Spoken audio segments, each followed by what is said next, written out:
ancient, isn't it? But I've got the guy. Tarot comes from there. I've got a guy. Like, you know, the cards, like funny like for travellers and that. Do you know any frolics? Related to the frolics? Election last year. He's waiting to come on. His name's Oliver. His name's Oliver. All the bloody British disappeared. Bless him, Gandhi, innit? He's done well, innit? A little bit effeminate, but he's like, like, there's a bloody British, they showed up, like, took over from the movement, didn't they? And then Gandhi had to, like calm them down a bit, like.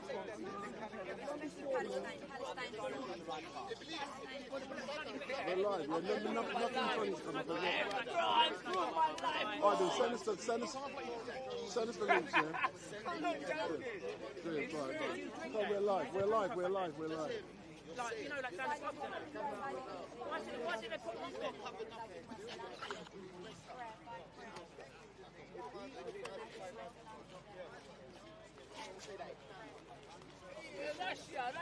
Russia, man. Selling drugs or something. He's tremendous on my country, Russian man. Big up. Good afternoon, all. My name is Wendell Daniel, and welcome to Urban Scoop. And we are coming to you live and direct from the regular Sunday mayhem down here at Speaker's Corner. Hold on. You can chat in a minute. I'm just introducing. Okay. So what I would like to do, everyone who is joining us on Tommy Robinson's YouTube page and also Tommy Robinson's Twitter, I'm apologising for the lateness in starting today. Many of you will know, but I don't do black man time. When I say I'm going to start at 1 o'clock, I'll start at 1 o'clock. But today we started slightly late due to the boss in the background, and he told me to tell you that due to white man time, we are running late, not due to black man time, because I was here at 12 o'clock. 12:30, I'm ready to go live. But just to let you know, it is going to be a fun-packed day today. And we're meant to be starting with Steve the Atheist, and I do hope he's watching. He's bottled out. As you know, Steve the Atheist is part of a political party that's run by Nigel Farage. And as you know, over the last couple of weeks, Nigel Farage has been encouraging a lot of degenerates to join his party. And as a direct result, I wanted to shut up, you want your country to be free. So Steve the Atheist is not going to be here today. He's down at the BBC with the Iranians. But in a few moments, I will be inviting a gentleman by the name of Oliver. And Oliver is a member of the Conservative Party. And Oliver supported Robert Jenrick a couple of years ago when Kenny was elected the leader. So before we go over to that, I'm going to see this man here. He's a well-known heckler down here. I'm not heckling, bro. I said, I want my country back. We have too much problem here. Too much problem. You want India back? I'm Englishman. What are you saying? Me from here. You are from here? England. Yes, so am I. So you said you're not English. What am I then? You know English. What am I? You don't posh. You don't speak posh. I have a degree in England, bro. You hold on. You got a degree in England speaking like that. You are not talking like you've been educated. Was in the English army. Big up. Yeah. So what? I'm English. So what? I gave you Hyde Park free speech in my country. What did you give? Bomba! What you give to my country? I'll tell you what I give to your country, which is also my country. Me don't want no ganja. You don't want ganja? Yeah. What is ganja? I don't know. I ask you. What you give to my country here. But shh, let me tell you what I give to the country. What? Listen, I've now been in this country since the 15th of November, 1973. But you want... Why listen. I've made an amazing contribution to this country. I believe in this country. I uphold its values. And one thing that's really important, I own my own business. Yeah, hold on, listen. Yeah. This You're is taxpayer. Listen, last week, 2 weeks ago, this madman behind me, he's telling me that he's ashamed that black people are in this country. And I said, hold on, I'm more English than you. He goes, all black men, yeah, they don't pay taxes, they're all scroungers. But I said, listen to me, sir. I got my own business. I submitted my accounts to HMRC the other week, and I pay more taxes than he does. You show a loss, bro. How I prove you pay tax? You show a loss. I show a loss. Yeah. But even if I show a loss, that's because I've invested my money wisely. wisely. Foreigners show losses to my country. Only I am genuine because I'm pure English, bro. You're pure English. Yeah. Yeah. You speaking in a posh accent. You can't be royalty speaking that royalty accent, bro. Hold on, how am I speaking This posh? not posh. You want to be posh like me. You're you posh. want to be royalty. You can't be royalty like me, bro. I'm hold the on. real English from Hyde Park. So tell the in people. England. I I'm- give back to the community. How do you give back to the community? By robbing them and giving them ganja? Did I say that? Did I say that I'm to you? asking a question, so fill in the answers, yes or no. Justify Listen, bro. how you give back. Me not smoke. You not smoke? Me not drink. You lie.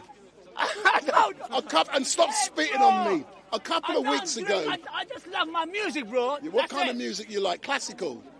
Beethoven? Tchaikovsky? How you know this? Because I listen to Classic FM. You don't look the time to listen to that music. You don't look the time. Listen, No, bro. Listen, bro. In the morning, I listen to Classic FM. Bro, if I see you in the night, I run away, bro. Why would I you will run away? When I look at you, bro. Hold on. I Why? will zip up my pocket.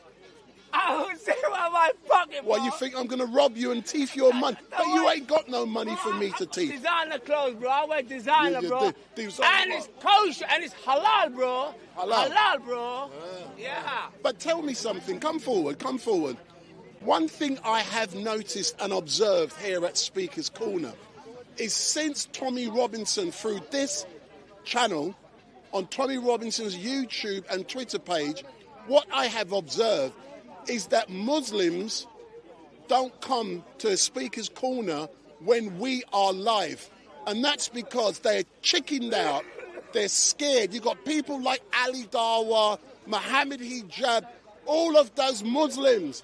Hey, I'm for Tommy Robinson. What is They're wrong with scared. He's a good man, Tommy Robinson. He wants the country back. Look at the gentleman there. Look at his face. Look at his face. Come and talk to me, sir. So, you love Tommy? He's a cool guy. Yeah, man. Of course Because he. because he wants his country back like me. Yeah, We yeah. want this country to rise back like the 70s, like the 60s, you know. I don't know what happened. These people are coming and not paying taxes like you, bro. But you know something? The gentleman over there, he argued a couple He's a Russian. Now, don't worry about him. He's a Bolshevik. Yeah. A couple of weeks ago, this gentleman here argued when we was doing Change My Mind with Bob. What he said was that he wants the country to go back to prior 1948 because he is of the opinion since 1948 when the Doors, I think he was smoking crack at the time. But do you believe that? Going back in time. I prefer the country to go back in time because we have no divorces. Women need to respect their husband. We are the family unity. How about Now men it's respecting the damn women? Equal right bull. We have divorces. Women have too much power. What's the issue here? So what's the underlying issue? Hold on. Come in, we can talk. If you listen, sir, if you come every week, you'll know. Are you saying you don't like equality in this brilliant country? We want equality, but women have taken over the system But of have the family. men not been abusing or taking advantage of women for centuries, for millennia, and as a direct result, equality's not been introduced? What is wrong with that? And you're saying you're an English gentleman. You're saying talking like a equality. Muslim. I'm endorsing equality, but I'm saying more power has been given to the woman now. Why we have divorce in my country? We never had that in the 70s, 60s. Go back to grandparent time. Did you have divorces? No. You divorce. Many people divorce. Why they divorce? I'll tell. Too much power. Too much power to the women. There is too much power. You're giving men too much So power. you want to go I back didn't to say the men don't days. have power. You We want said to equal rights. go It's down not to equal the rights days left when in the hand, men not equal were rights. permitted to rape their wives. Is that what you're telling me? And it was legal. How you need consent to have sex with your wife? How much brain? How brain is there? You need consent, darling. In the night, can we, nookie? Nowadays, you have to sign a paper to make sure she's okay for nookie. Oh, if you wait, sir, one thing I really love about Speaker's Corner, and I permit people to say what they have to say, and the reason why, the more they open their mouths, the more they vomit, and the more they demonstrate they lack class. What this man is now telling me is that there is no need for a woman to give consent.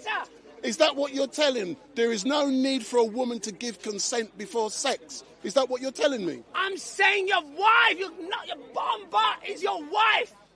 Go back to the work. Caribbean, you need that permission. Can I just ask one question? Excuse me, Mom. You don't have... Are you agreeing with this man? Absolutely not. Why do you not agree? And this is an issue about consent. Well, we are equal. Men and women are equal. Have you come forward for sound? I won't show you unless you want... Do you want to be shown? Not particularly, no. It's fine. No one can see you. No, okay. So repeat your question. This man is happy with equality, but he dislikes the fact, that women have too much power. And then I was arguing, are you not happy with the fact? Were you looking at me like that for? No, I'm just listening to you, bro. Yeah, he's saying, that within the bedroom, because years ago men could rape their wives. That was legal. I'm saying, isn't it not great that can no longer happen? But he's now complaining he can't get pum, and he's complaining, that if consent isn't... He's crackers. Shut up. Let the lady answer. I agree that the consent should be between the man and the woman. The man can't have power over the woman. Wife, not Yeah, the I woman. know. A wife is equal in a What partnership. is a consent? A written consent or a verbal consent? It can be a verbal consent, but you ask and you get an answer. It can also be implied. See, me, it's educated, Yeah, but I think it's more like consent in writing as well. That's what you need now to make it. I'm not sure it is, no. No, I mean, of course, verbal because it's fine, yeah. But how are you going to say it was endorsed verbally? Women can change their mind. So you've for got the to man, be very careful, there guys. are plenty of men that are abused by women, so work that one out. I'm not talking about abuse. That's true. There are. Man can't have sex with a wife in the bedroom now in England. No, hold on. I disagree with you. That's what you're saying. No. You're saying That's why we that. got out. So you are complaining because men can't have consensual sex in a bedroom. That's the reason for so many divorces. Your partner, You have who been... look after, You are nuts. Who you take out, who you put money, who you put the house in her name, and she said no sex. How it makes sense, bro? How about you love? Give her all the How about money. respect? You give her shopping. You get her buy a nice designer clothes, light clothes. She goes, nah, you can't have jiggy tonight. Does that make sense to you? Yes, it does make sense. And the reason it does make sense to me, in a loving relationship, it is so important. It's a two-way relationship. Listen, if anyone knows... But it's not for you anyway. No woman want you, bro. I know that. Are you married? You think, Are you married? bro, why What do you mean, bro? What Listen, kind of... I'm loving my single life. I'm loving it. No woman would go near... If I'm gonna If get you married, ever see no this woman's man, gonna stay don't in the same don't house. go near Yeah. him. She's going to live separately. I'm going to live separately. Because I don't want no woman to control me ever again. For all of you who are watching, my name is Wendell Daniel from Urban Scoop, and we're coming to you live and direct. Marriage is not for men anymore. Marriage is not for men, bro. And what I will say, live and direct at Speaker's Corner on Tommy Robinson's YouTube and Twitter, I do not agree with what this man is saying, nor does our channel agree with what this man is saying. Shut up. However, what is really great is that at Speaker's Corner, he can say what he Doesn't wants. suit in the West. Marriage don't suit in the West. One minute you're married, Next minute, you're out of the house. They kick you out. So why? You lose your house, bro. Why would That's you? what I mean, not get married anymore. No, but I think the reason why you would not get married is because no decent woman on this earth would want to be associated with you because of the views you're puking here at Speaker's Corner. No, it's not my views. Man, when you have money, you have lots of honey. They come for the money.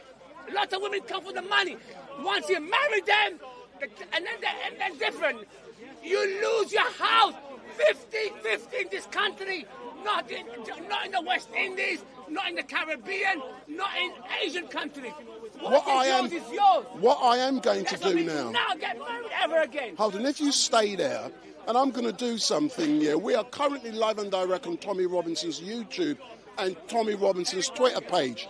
And on Tommy Robinson's Twitter, we currently have 6,000 people watching. And we've only just started, yeah. On the YouTube channel, we currently have, let me have a look, 433 people. For all of you on YouTube, do you, and especially the ladies, do you agree with what this man is saying? Go into the YouTube chat and tell me live and direct if you are listening. Financial situation. She's going to take it from you, bro. Sarah Jane has said, what a load of coming out of your mouth. But that's a legal fact. I know my law. I know law, bro. Don't even have a girlfriend in the house. If you have a girlfriend for Another one has said, ignore him. What do you mean ignore me? Because I'm telling the guys to wake up now, wake up. Those times have gone. I've got experience. Just stay What separately. experience do you have? Woman kicking you out, bro. So you've been kicked out? What do you mean? I don't know about myself. But I know Have people you ever have been kicked knocked out? They've been kicked out for financial gains. Woman, take everything away from you. But no, I'm talking about you. Why I want to talk about Why you? have you been kicked out? Why did that loving relationship not It's work? none of your business, bro. I'm just giving you my experience from what I see outside, what I see from people. Not all the women, I'm saying. Majority are Lynn there. Shirley has said she does not the agree dollar.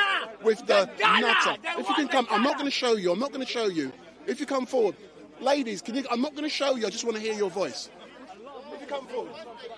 So for all of you watching, good evening or good afternoon. My name is Wendell Daniel from Urban Scoop, and we are coming to you live and direct, live, relaxed, bro. live and Since I've direct at Tommy Robinson's YouTube and Tommy Robinson's Twitter page. Just give me 30 seconds here. What is really important is that at Speaker's Corner, we support the need for people down here to tell their truths. I may not agree with what this gentleman is saying, but shut up a minute. But at Speaker's Corner, he has the right to say it. Talk to the people. I said to you. To shout. I said it's me. It's gonna be me. It's gonna be me and me, not my new partner. It's not gonna be. I tell my new partner, it's my way or the highway, and she's coming to terms. It's gonna be my way, and I tell her you're gonna bring it on the table now, because my exes, I gave them on the table. What did I get? Bull, I got nothing. But now it's going to be my way or the highway. You got to be open, man. You got to be open. You want to be equal? Okay, equal rights. That's fine. I'm happy for that. I told my ex, my new one said to me, listen, I'm gonna earn for you. I'm going to look after you. Well, that's cool, man. Because my exes, I look after them. What did I get? What did I get? Boom! So time has changed, bro. Hold on, B. I'm not permitting you to go anywhere without me asking you questions. It's experience for a man. Yeah, all right then, let's agree. Let's agree. Let's agree you have so much experience. I allowed you just now to say your thing and to talk your talk, yeah. Whilst you were saying your thing, I do listen. And you mentioned the fact that you've got a new partner, But you also said that your exes, plural, kicked you out. Why have you got so many exes? Listen. I listen.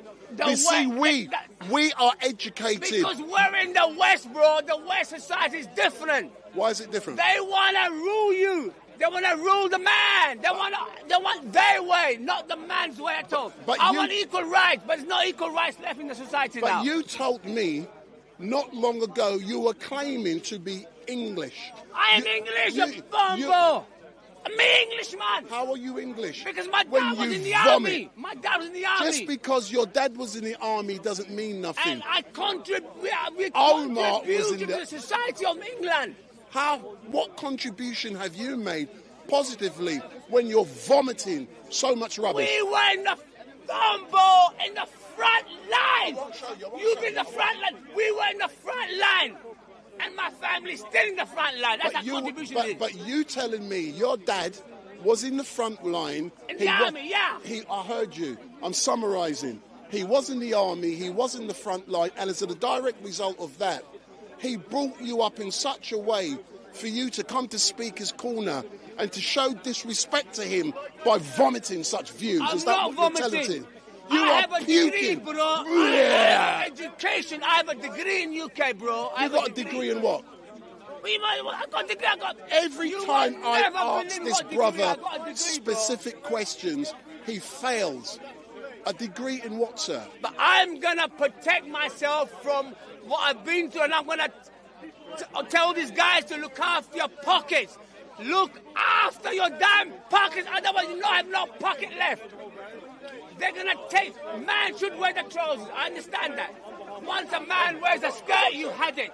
If you stay there, this man not long ago was arguing, that... Have you heard him? He's telling me, that men should be permitted to rape their wives. Look how mad he is. Taking the word out of context. I never said that. How am I taking man?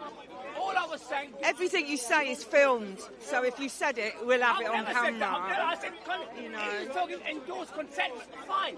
But there's a limit to consent. Is your wife?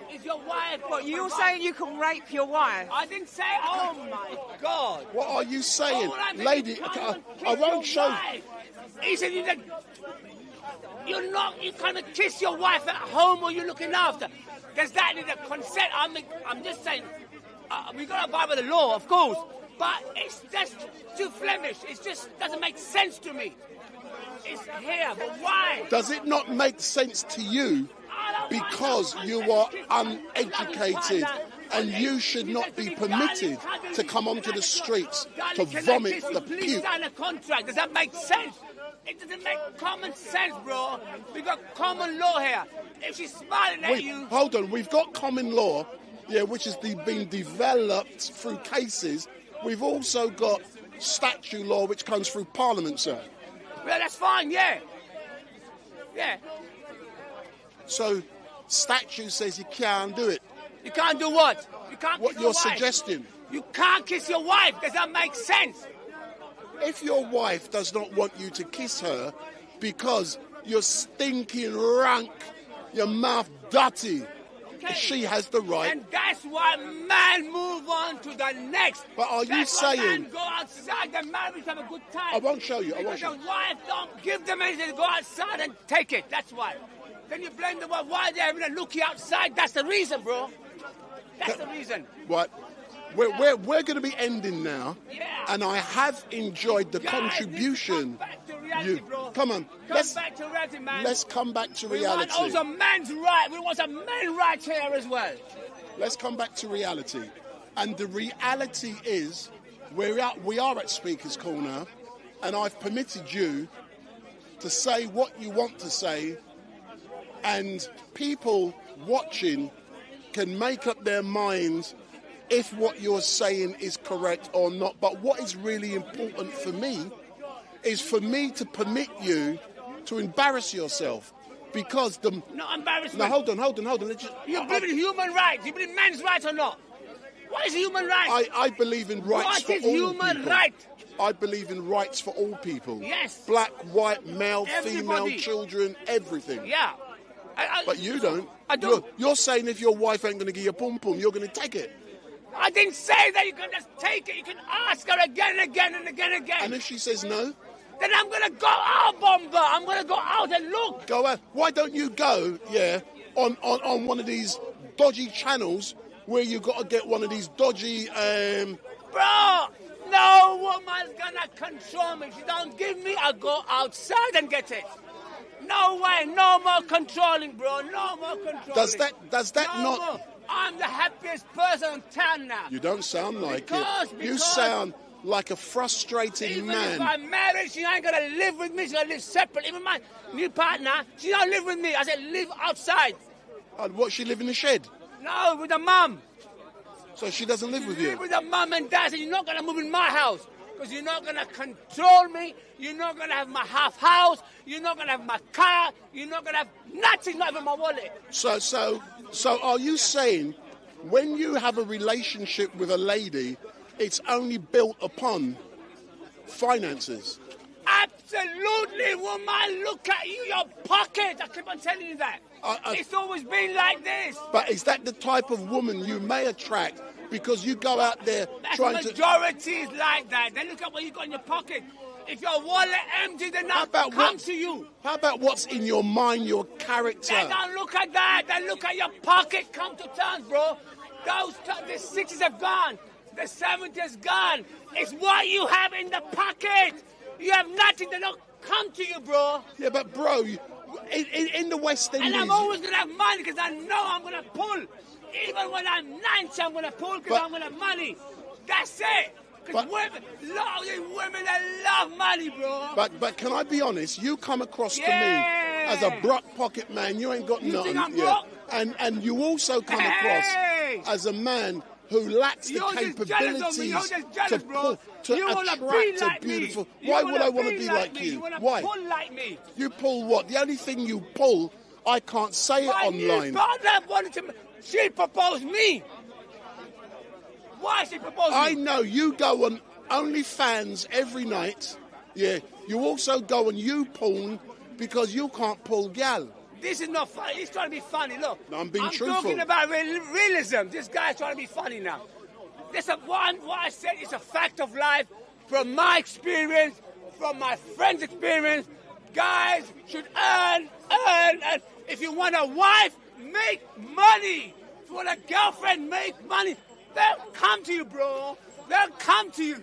You could be Tom Cruise, but you have no money, no woman. No woman! So does that mean all of the women you have attracted, they only wanted money, so therefore when you ain't got none in their pocket, that's why you got so many ex-partners? What do you mean? No, answer the question. I'm working hard. I'm using logical, analytical reasoning. We learnt that going to university because you claimed you've been to university and you demonstrate to me that you're uneducated nutcase. Train me. They wanted my money. That's why. Europe. What you have is your wives have as well. It's 50-50. And I don't like that, bro. I don't like it. What's yours is yours, bro. That's why I'm not going to have a woman. I'm not going to marry and have a woman. Maybe a girlfriend, but not a wife here, bro. Right then. So all I can say, sir, thank you very much. And this is Speaker's Corner. And you can hear the claps. And people, that's a fact, bro. Listen, I've said a fact. We don't agree. That's no joke. That's a fact, I tell you guys. But everyone has their own truths here at Speaker's Corner. And on Tommy Robinson's Twitter and YouTube page, we do like to promote people down here because it's important. When you've got the freedom of speech where people have campaigned for and fought for and died for over the centuries, it's so important that we... If you come here, Mama, I won't show you. I just want to know if you can comment. I promise you I'm not going to show you. If you stay there and I can hear everything you're saying. Yeah, you've just listened to the gentleman. Can you give me your views on what he said and what I'm said, or your own views on what you've heard? I think it's complete rubbish. Absolute rubbish. Women. Which part? Well, the fact that consent, like if I don't want to do anything because I'm your wife, I'm obligated to do whatever you want. That's wrong. That's completely wrong. So that's, I mean, he was foolish. He sounded kind of idiotic, if I'm being honest. But yeah. But isn't it great that we can come down here and I permit an individual to talk their talk? I'll also wind them up. But when I say to him, the more you talk, the more you're puking rubbish and you're making yourself look stupid, because they're motivated by ego and getting clicks and going on TikTok, they continue, but they can't hear what I'm saying. No, I think obviously he's just in the wrong place. He's obviously not supposed to be here if he doesn't know what he's talking about. Excellent. You can say, I won't show your face. I won't show your face. Excellent stuff. So, what I am going to be doing now is moving on. I've had someone in the background waiting. His name is Oliver. And Oliver, get ready. I'm going to be calling you in a few seconds. But Oliver, he is a member of the Conservative Party. And Oliver supported Robert Jenrick during the campaign which saw Kemi become the leader of the Conservative Party. And Oliver, I spoke to him yesterday and I asked him about the fact that Robert Jenrick has now become one of the degenerates who has joined that political party being run by Nigel Farage. And today we should have had Steve the Atheist, who is part of that party. And Steve the Atheist said he was going to be here around 1 o'clock to go live with me, but he chickened out. I reckon Nigel Farage said to him, do not go on Tommy Robinson's channel. If not, you'll be kicked out of the party. So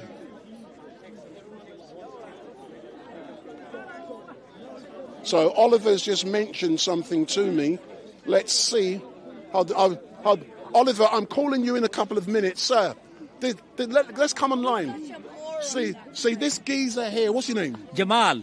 So Jamal. See this man. When we're at Speaker's Corner, we engage with everyone. Jamal. Yeah. We're now on Tommy Robinson's Twitter page and YouTube page, as you know. Yeah, I know that. Where were you born, sir? I'm born in India, Pakistan, India, Ambala. So you're a Muslim? Yes, I'm Muslim. So tell me, you see down here at Speaker's Corner, Christians cussing Muslims, Muslims cussing Christians. That's very bad. Why is it bad? I don't like it. Why not? I don't like it. Actually, Christianity and Islam don't tell people. They always teach people to live, friendly manner, but religion-wise. But people are bad. They don't practice their own religion. That's why they have that kind of hatred, And some people are literally spreading hatred. That's a very bad thing, All religion, I would say all religion, they don't say spread hatred. They all religions say, you live peace. If everybody practice their own religion, I tell you, world will be a very peaceful place. I agree with you, but if you got here, you got a stick. What is that stick for? Is it to beat people with? No. What do you do with a stick? I rest on it. As Moses said, when Moses went on that mountain, and Allah subhanahu wa ta'ala asked him, what do you do with your stick? And he said, I take leaf from the tree, from my ship, and I rest on it. So I do that kind of thing. But I've told people, and I continue to tell people, that since we, as Urban Scoop on Tommy Robinson's YouTube and Tommy Robinson's Twitter, since we've had a presence here at Speaker's Corner, we've noticed that there's fewer and fewer Muslims who are coming here every week to debate. You hardly get Mohammed Hijab, Ali Dawa, Shamsi and all those people, but a lot of Muslims who used to come here, now they've now decided that street dawah is the way forward. Well, so tell me about that. No, I like this place. I like this. There's so many Muslim guys there. I'm talking debating. Yeah, these three guys, you name it, they are in Leicester Square and other places, this is what they do. Yeah, but they're doing street dawah. You used to see them here at Speaker's Corner. Right. But the point I'm making is, since we have a presence here on Tommy Robinson's YouTube I didn't know and Tommy Robinson, it's a fact. Is it? It's a fact. They don't because they're chicken. No. Well, look, everybody have their own opinion. You know, Tommy has his own opinion, you have your own, I have my own, and that's it. But as long as we live peacefully with each other, then it's no problem, is it? Excellent stuff. And sirs, listen, big up. And what will happen later on, I normally see you at some stage bringing food. Oh, yeah. Tell people about why you do that down here. No, people, you know, when people are here in the evening, they are hungry. Some are really hungry, and people are thirsty when they're talking to each other. So I bring water and some food to them, you know. So give them energy, yeah. And then I have a relation with them too, you know. And people give me too. Yeah. Give me but I understand that, but for regular contributors like me, Bob, and all other heavyweights down here, we do not accept gifts of drink or food from anyone because they could be poisoned. Wow. No. Yeah, we accept from you. Yeah. No one else. All right. No one else. Yeah. Actually, to me, you know, look, everybody recognizes me. And if I'm distributing food, something, you know, dates and biscuits, and, you know, and if somebody, you know, they know where it's come from. So I'm here, so I have to be clean. You are trusted here. Yeah. I trust people, and I want people to trust me. Excellent stuff. So, sir, all I can say is thank you very much. Thank you very much. I'm meant to be ringing Oliver since 1 o'clock. Okay. And I rang him, I spoke to him, but he may have gone, and he's got an interview. Okay. But I will. We can engage later on, but what I am now going to do, I'm going to ring Oliver to see if he's available. Okay, son. Thank you. Take care. Bye-bye.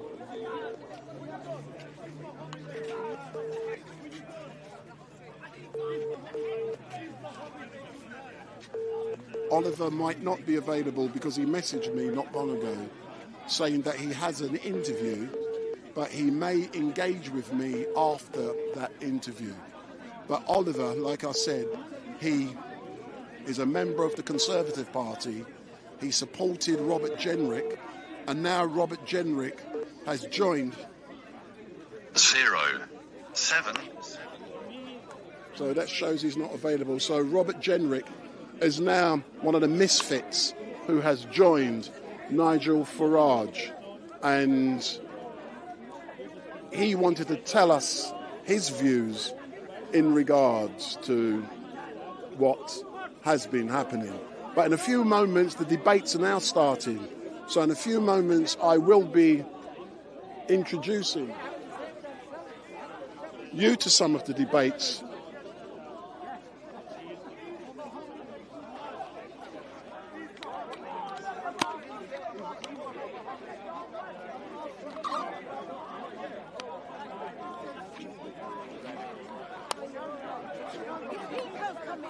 It's who?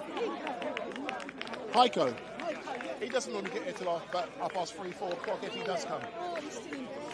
Yeah, exactly.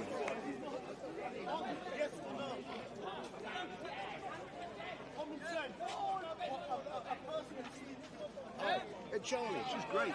Yeah, no problem. No, I'm live. I can't stop. I'm live. Excuse me, can I get him?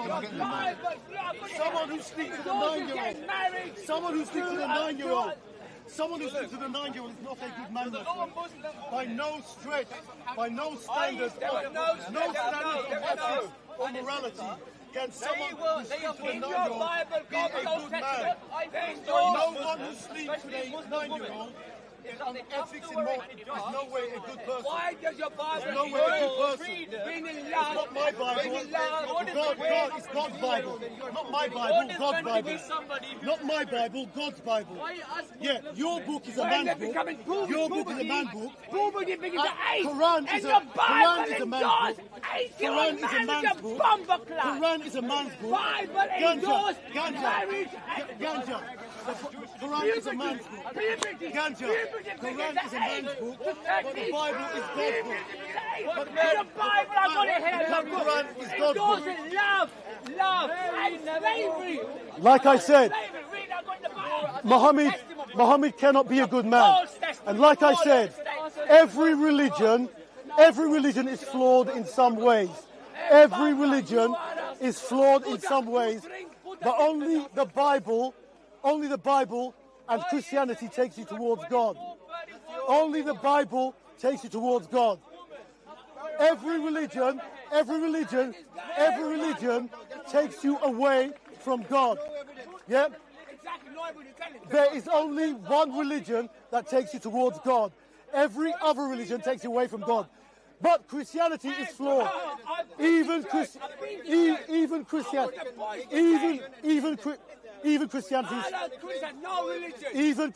is flawed in some ways. Christianity propagates the idea of a hell. There is no such place as hell where you are burning forever and ever. There is no such place as hell where you are burning forever and ever. There is a day of judgment. There is a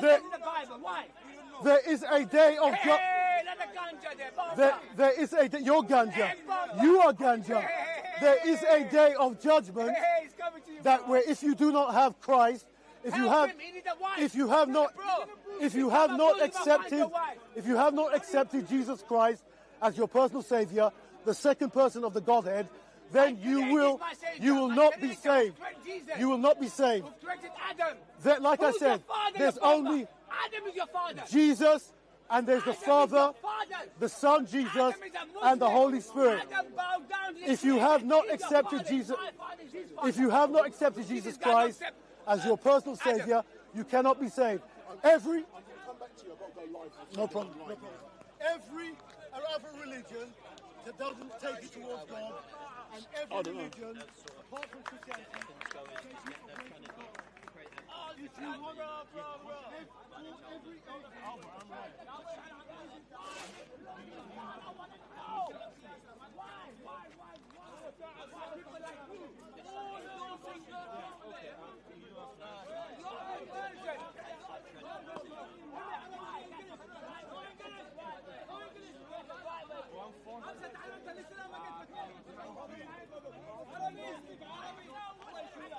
So for those of you who are watching, I've just pulled away because I spoke to Oliver.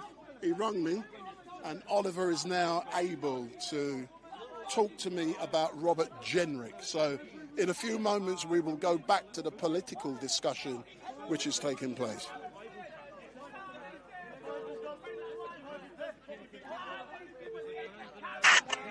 Hi, Wendell. So Oliver, good afternoon. Can you hear me?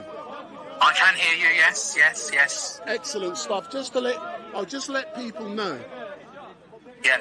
Oliver, I've known Oliver now for about 3 years, I believe it is, and you used to watch me on Street Mike live stream down here at Speaker's Corner. And yeah, I did. And is it true you are a member of the Conservative Party? It is, yes.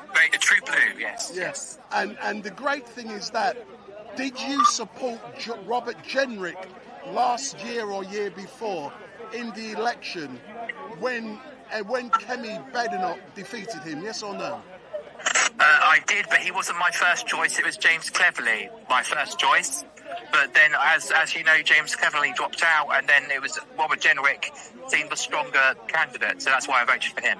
So what is your views on the fact that Robert Jenrick is now one of the reprobates that has joined Nigel Farage? You know, what was your views when you heard? Because as soon as I heard, I thought you're the exact person to speak to.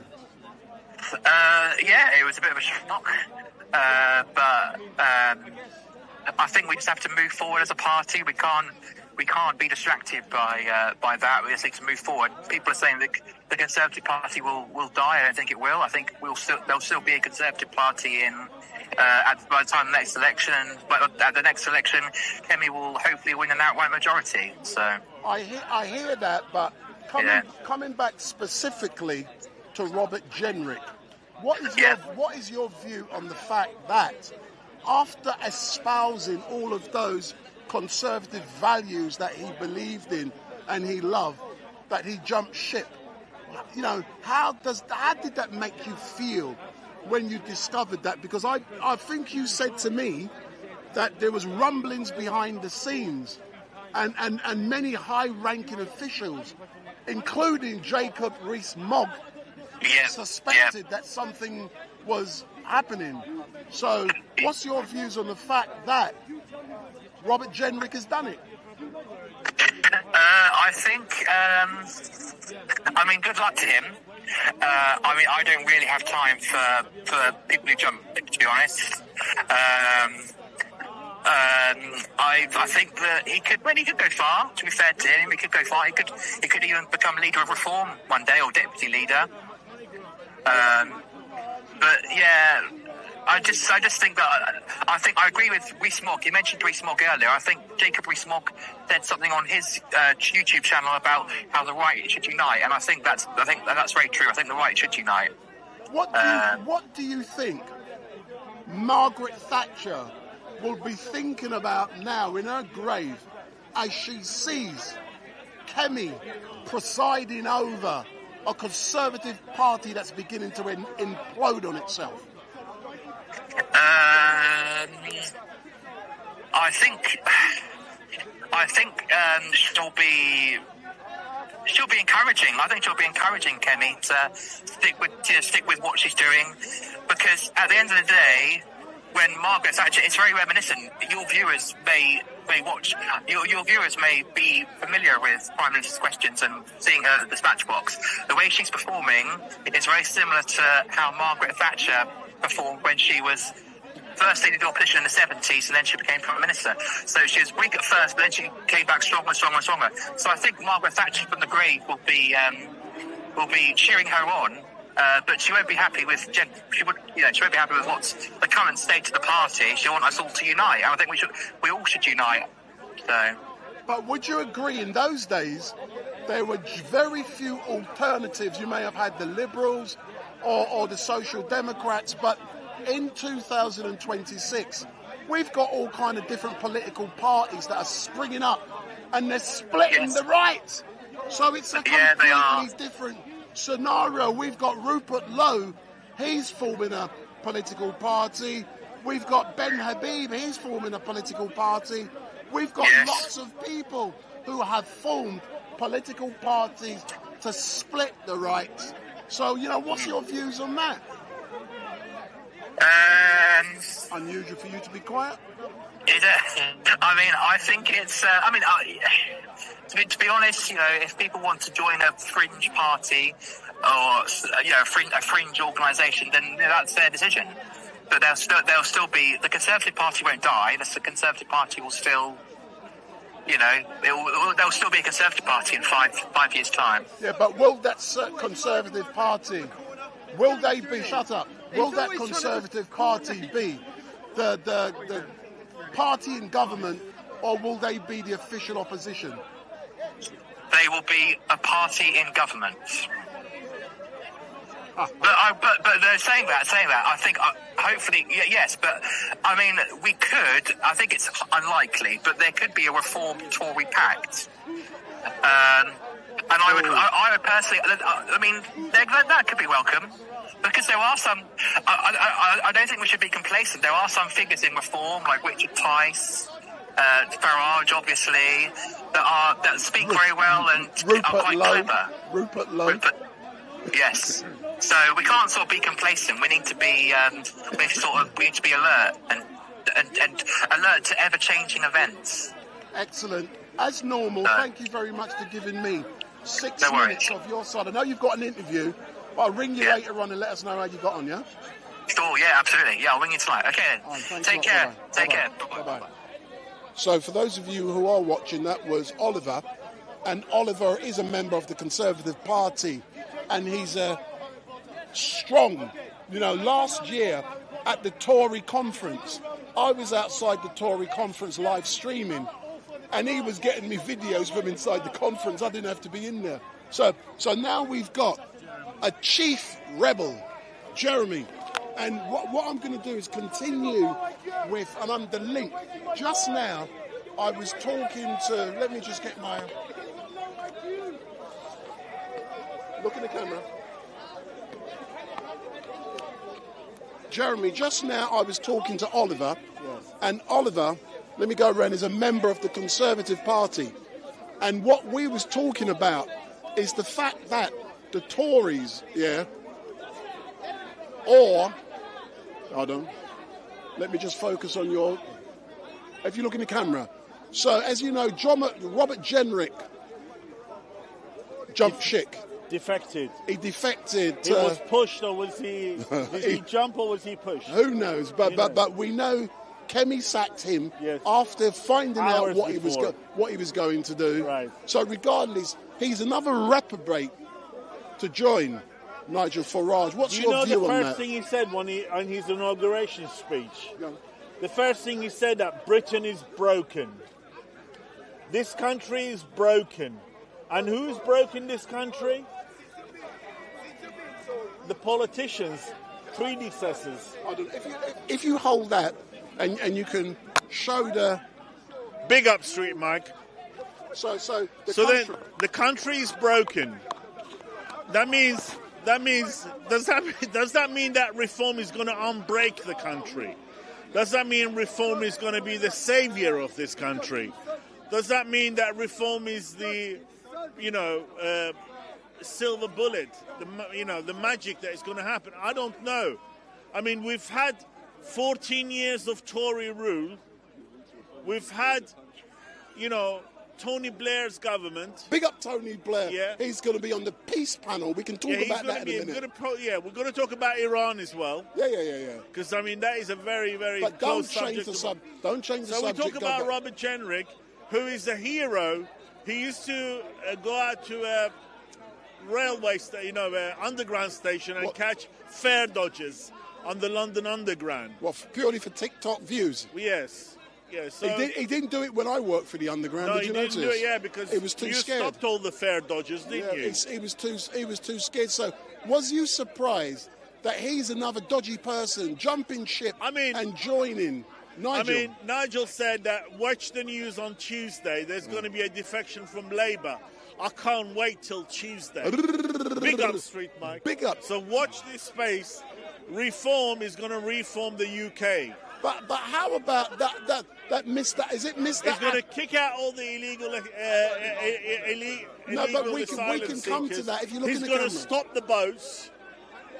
Stop the boats. Was you surprised that the leader, the owner of YouGov, yes, Mr. Ali, yes, also, Nadim Zahawi, also joined Farage? I think the only person who's not joining right now is Kemi Badenoch.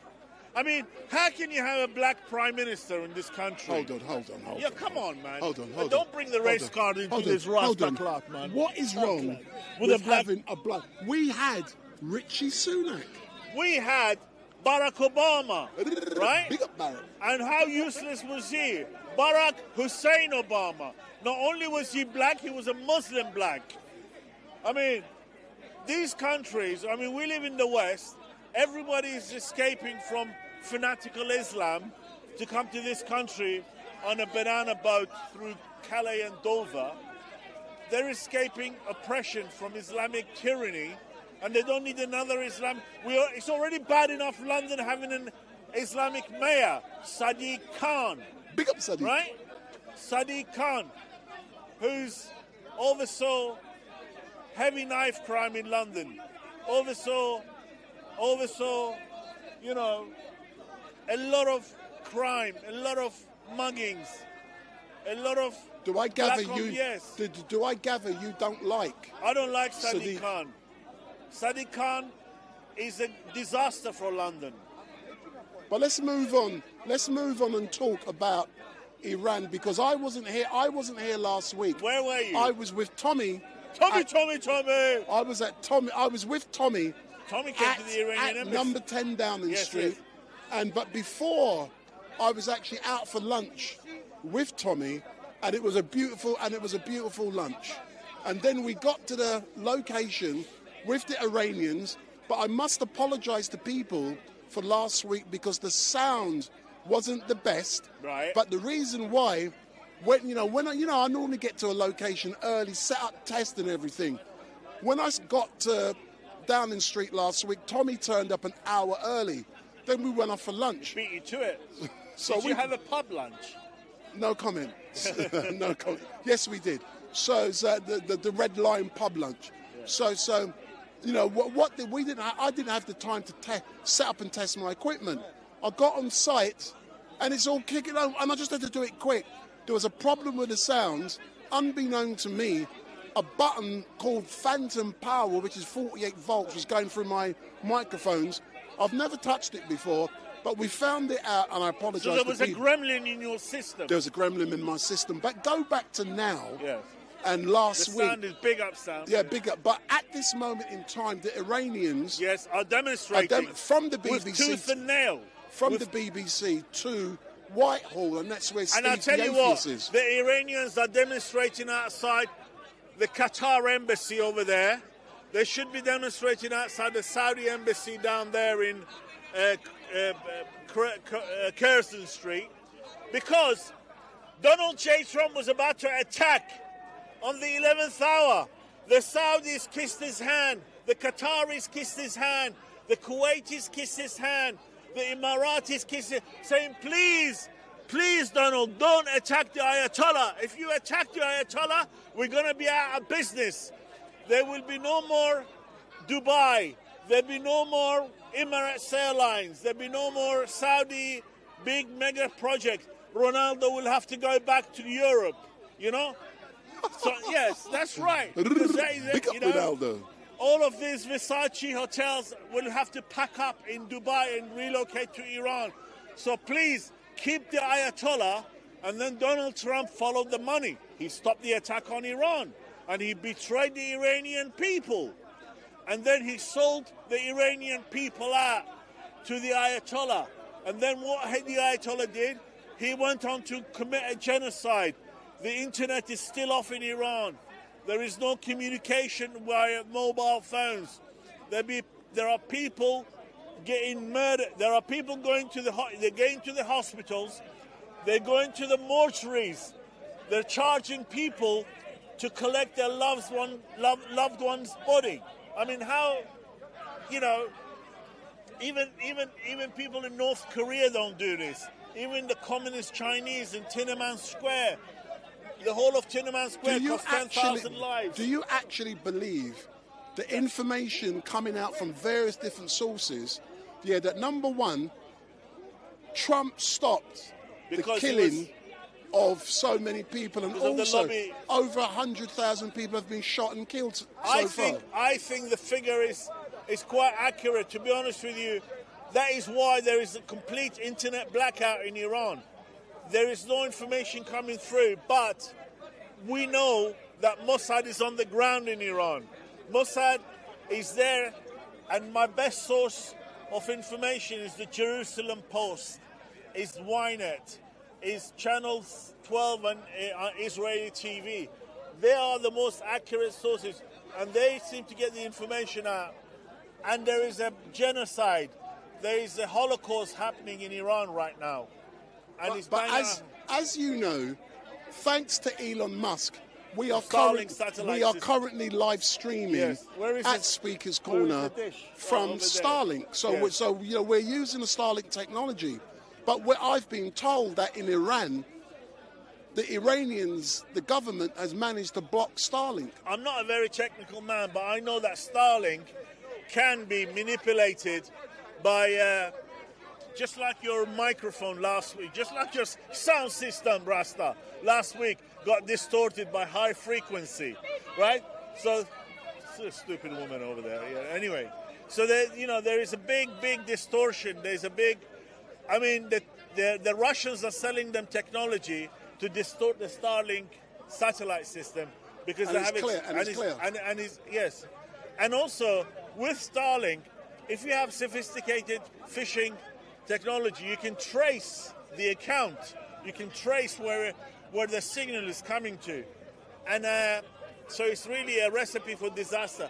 But I believe it gives us the ability under difficult circumstances to send a signal. But the good thing today, I'm using not purely Starlink. I'm using 5 mobile networks plus Starlink to be able to live stream. I don't do it exclusively. In a couple of years' time, your iPhone is going to be a satellite phone. So then basically in a couple of years, they can't really... In a couple of years' time, there is already satellite technology in there. There needs to be a satellite up space, and then this phone is going to work on a satellite signal, right? And then you can't block that. You're going to have to go, 17 kilometers into the air and knock out the satellite that was serving this phone. So basically, all you dictators, all you tyrants, all you, oppressors of the world, watch out, because there is a system developed by Apple that is coming to play very soon. But you're talking about all of these tyrants and all these dictators, yeah. Would you not argue that Donald Trump is becoming a dictator, a tyrant, in how he's unleashing tyrants? He's a man who likes to flex his muscles. I mean, to be honest with you, I fell out in favor with him now because of his treatment of Iran. Basically, the people of Iran relied on him and he let them down. So Donald J. Trump, if you're listening to this, here's a message for you. Carry out your threat. Be a man. Act on your word. Don't chicken out. Don't sell out to the Kuwaitis, Emiratis. Don't sell out to the Ayatollah. Be a man of your word. Take over Greenland if you wanted to. You got my support. Hold on. Why do you have that support for Donald Trump? Shut your mouth. In trying to teeth Greenland on the fake that it's to do with national security. That's bull. All right, I got a reason. Basically, Greenland is very close to America. Actually, most of the flights that fly transatlantic fly over Greenland, right? Greenland is, if there is a Russian attack, the missiles are going to fly over Greenland. If there's a Chinese attack, the missiles are going to fly over Greenland. So basically, Greenland with the Danes is basically nothing. So what is your Greenland comment? under America will be great again.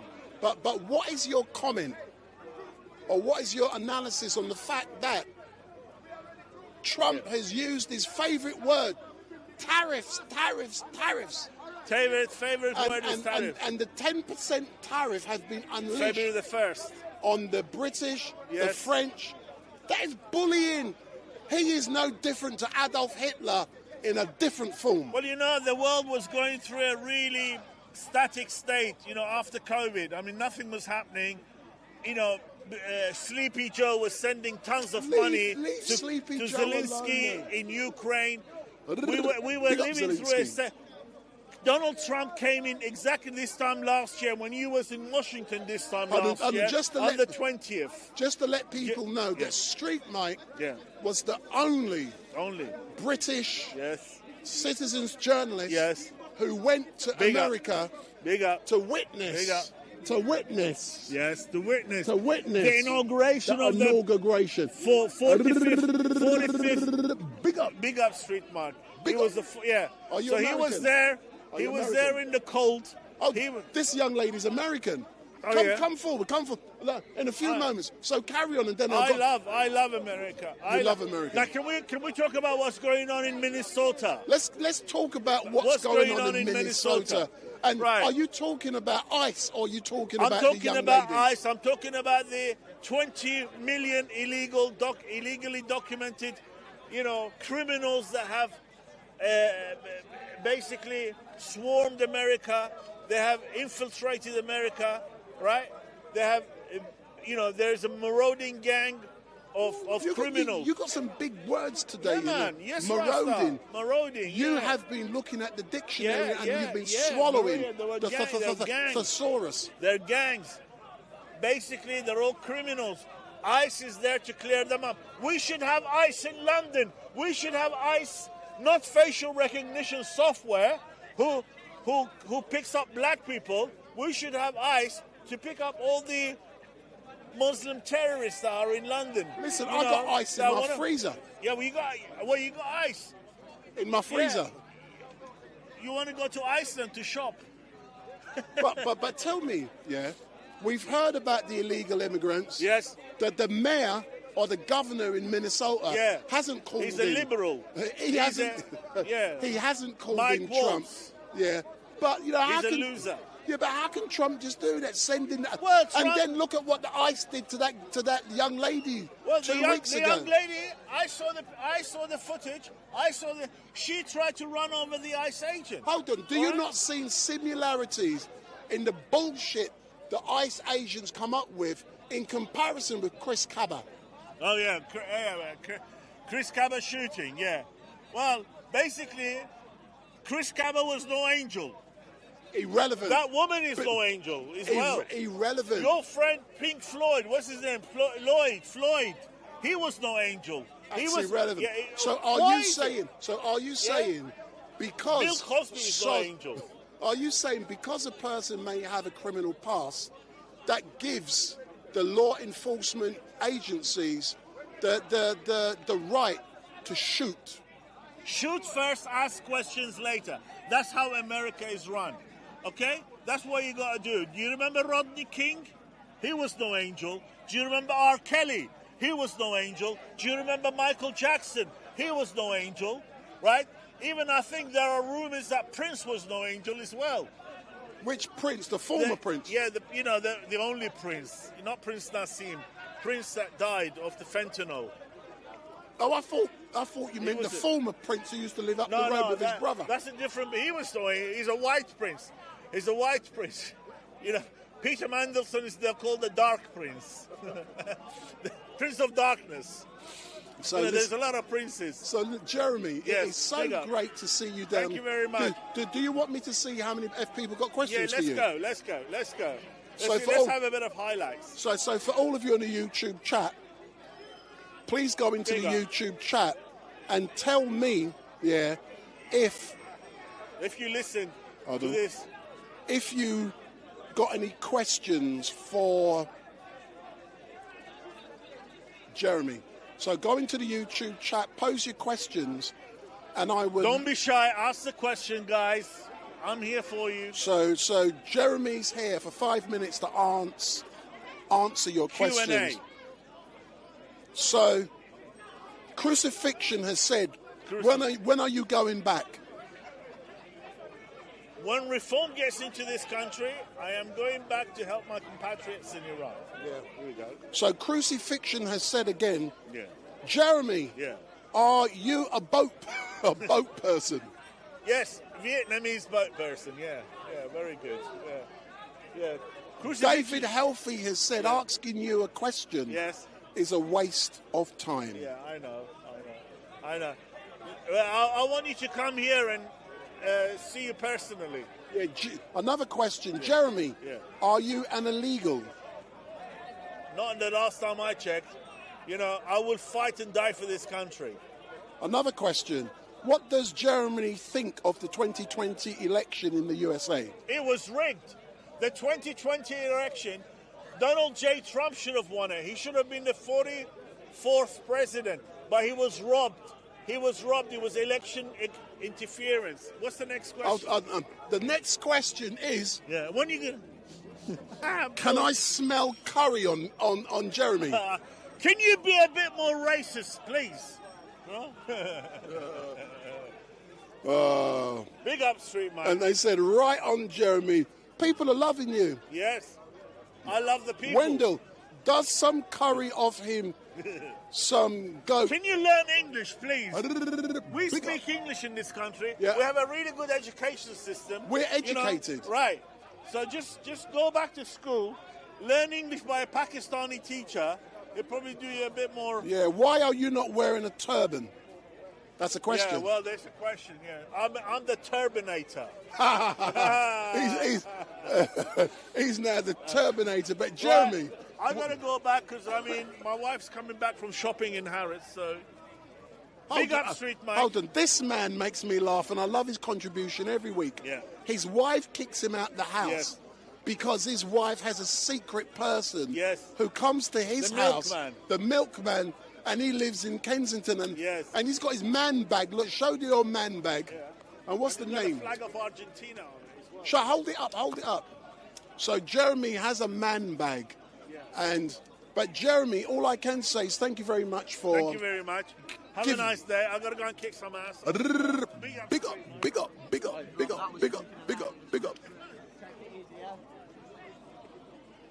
So let me have a look and see who else is debating. Oh, let's see what the old Bill's chatting. The old Bill's nattering with a few people.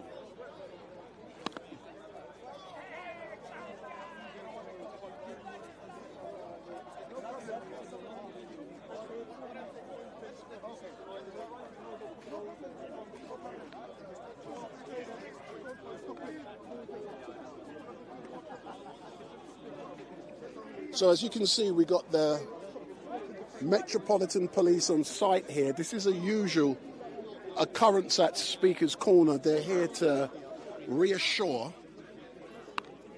But there used to be, big up, there used to be regular officers, the parks people, but they're no longer here. So once a week on a Sunday, you get these officers in a van. They're not regulars, but they do turn up around 1 o'clock and they leave around 4 p.m. And that's probably when the trouble is going to start after they've left. But it is good to see the police are down here. And we in this country have the best police force. Sorry, the best police service. That is going. So, big up.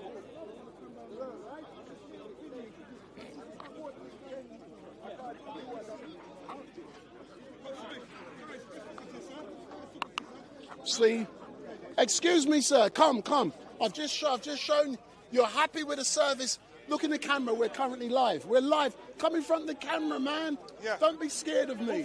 Both of us. Both of you. What's up? No.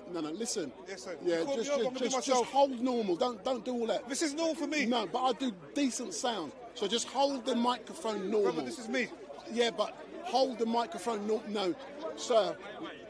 Name's David. David, just hold the microphone normal. Don't do that. Okay. With the sound. Oh, your sound. Yes, it is. That's why I've got this on. My bad. Yeah. So David. Yeah, yes, sir. I've never seen you down here before. Tell me about this T-shirt you're wearing. Oh, this T-shirt here. Yeah. Oh, it's the specials. Just hold it. Bro, I'm not an expert at this. No, just hold it. Just hold it. Like that. Don't put it to your mouth. Yeah. Okay. Just hold it. Okay. I got decent speed. No, trust. I got decent equipment. Can't you tell? Yeah. So tell me. Just holding the microphone. Yeah, just hold it. Anything.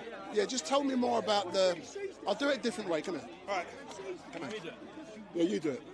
Oh, you do second, okay? Yeah. No. I'm talking to you. You're talking to me? Yeah. All right. You can still hold the microphone. All right, that's better. So tell me more, David, about the T-shirt you're wearing, and it says specials. Well, the specials, I don't want it to get twisted with anything. It's not a specials constabulary for the police. It's actually a ska band, which is from the 80s, my favourite ska band of all time. And if you don't know what ska music is, it was the national music for Jamaica back in the 60s. Like America had rock and roll and rhythm and blues, Jamaica had ska music. And what ska music came to this country, we had groups like the Specials, we had the Madness, Bad Manners, Selector, The Beat. So it's basically, when it came to this country, it's Jamaican ska music mixed with punk music from England. And I love it. So you're talking about the Specials in the 19s, I think it's the 1980s, can we agree on that? Early 80s, yeah. With, and they were seen as the people who was respected by those with the National Front, the British movement, etc., etc. True or not? So is that again, sir? In those days, the people, the racists, love the Specials. Yeah, they love Madness. Right, okay. I'm asking you, if it's not, just say it's not. No, but I want to answer. It's no yes, no with me. I'll talk to you in a conversation. You're asking me a question, I'll give you a conversation about it. Right. Okay, so regarding that, how the situation was in the 80s with the National Front and stuff, okay? The National Front was there, but some people, and it wasn't really the National Front, they were following the Specials. It was the mods, okay? The skinheads and the mods are two different people. But the original skinheads were black and white people in the 60s. That's what it was. See, and me answering a question, you've facilitated a response. So, what is the reason for you today wearing the T-shirt? What's the significance? I'm representing a group which I love from the 80s. I'm representing a group I love from the 80s. So you're going to bust me one of their tunes? So? Are you going to bust me one of their tunes? Are you going to do a freestyle? Okay. Stop your messing around. Got to think of your future. I forgot the rest. You forget the rest. A message to you, Rudy. A message to you, Rudy. Big up. And who's this gentleman next to you? Just do that. What's your name? Ryan. So, Ryan, is this the first time you've been down here at Speaker's Corner? Yes. What's your impression of Speaker's Corner? I think it's a bit chaotic. In what way? Many opinions, some loud, some quiet, and some a bit confusing. And so I came down today because I was intrigued to come to the Speaker's Corner because I've seen many videos online, and I thought, yeah, I'll come along today. And how does Speaker's Corner measure up to what you normally see online? Because when you are here, it's completely different. Yeah, like I say, it does seem a bit chaotic. What do you mean by chaotic? Elaborate so people can understand. Some people shouting rather than having a dialogue. But do you understand why that is? Because the noise is so loud. Pardon? Look in the camera. Do you understand why that is? Because the noise is so loud. Yeah, do I understand why it's chaotic? Why people shout? I think it's because they're passionate about their belief. People have different beliefs, and so when they're expressing those beliefs, it can build up the tension, and then the people can raise their voice in a manner that is a bit more maybe aggressive. And which speakers, persons, contributors down here has stood out for you over the time you've been watching Speaker's Corner on TV? Sorry, you've got Bob from Speaker's Corner, young Bob, and there's a guy, there's the black guy, quite short with glasses. I forgot his name. Orlando. He's here somewhere. Is he here? He's here somewhere. Yeah, well, he is. I would say Orlando. Definitely Orlando. But haven't you seen Street Mike? Pardon? Have you seen Street Mike? I don't understand your question. Do you know? Have you not met Street Mike? Everyone knows Street Mike. Street Mike. Street Mike. Are you Street Mike? Yeah, that's me, bro. I've seen you on YouTube. I've never seen Street Mike. I'm sorry. I'm upset now. What I'm going to do though is I'm going to I'll take a photo of your channel. I'm going to charge you. Do you know how many people are currently watching on Twitter? What's your viewer page? What's your viewer numbers? Well, I'll tell you. And at this moment in time, and also,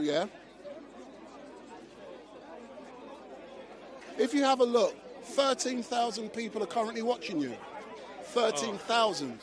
Yeah. And if you look I'm on Tommy Robinson's Twitter page, and also on Tommy Robinson's YouTube channel.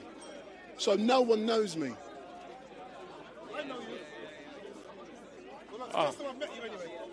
I've seen you on YouTube. Excellent. So have you enjoyed today? What is it? Have you enjoyed today? Yeah, I'm flabbergasted.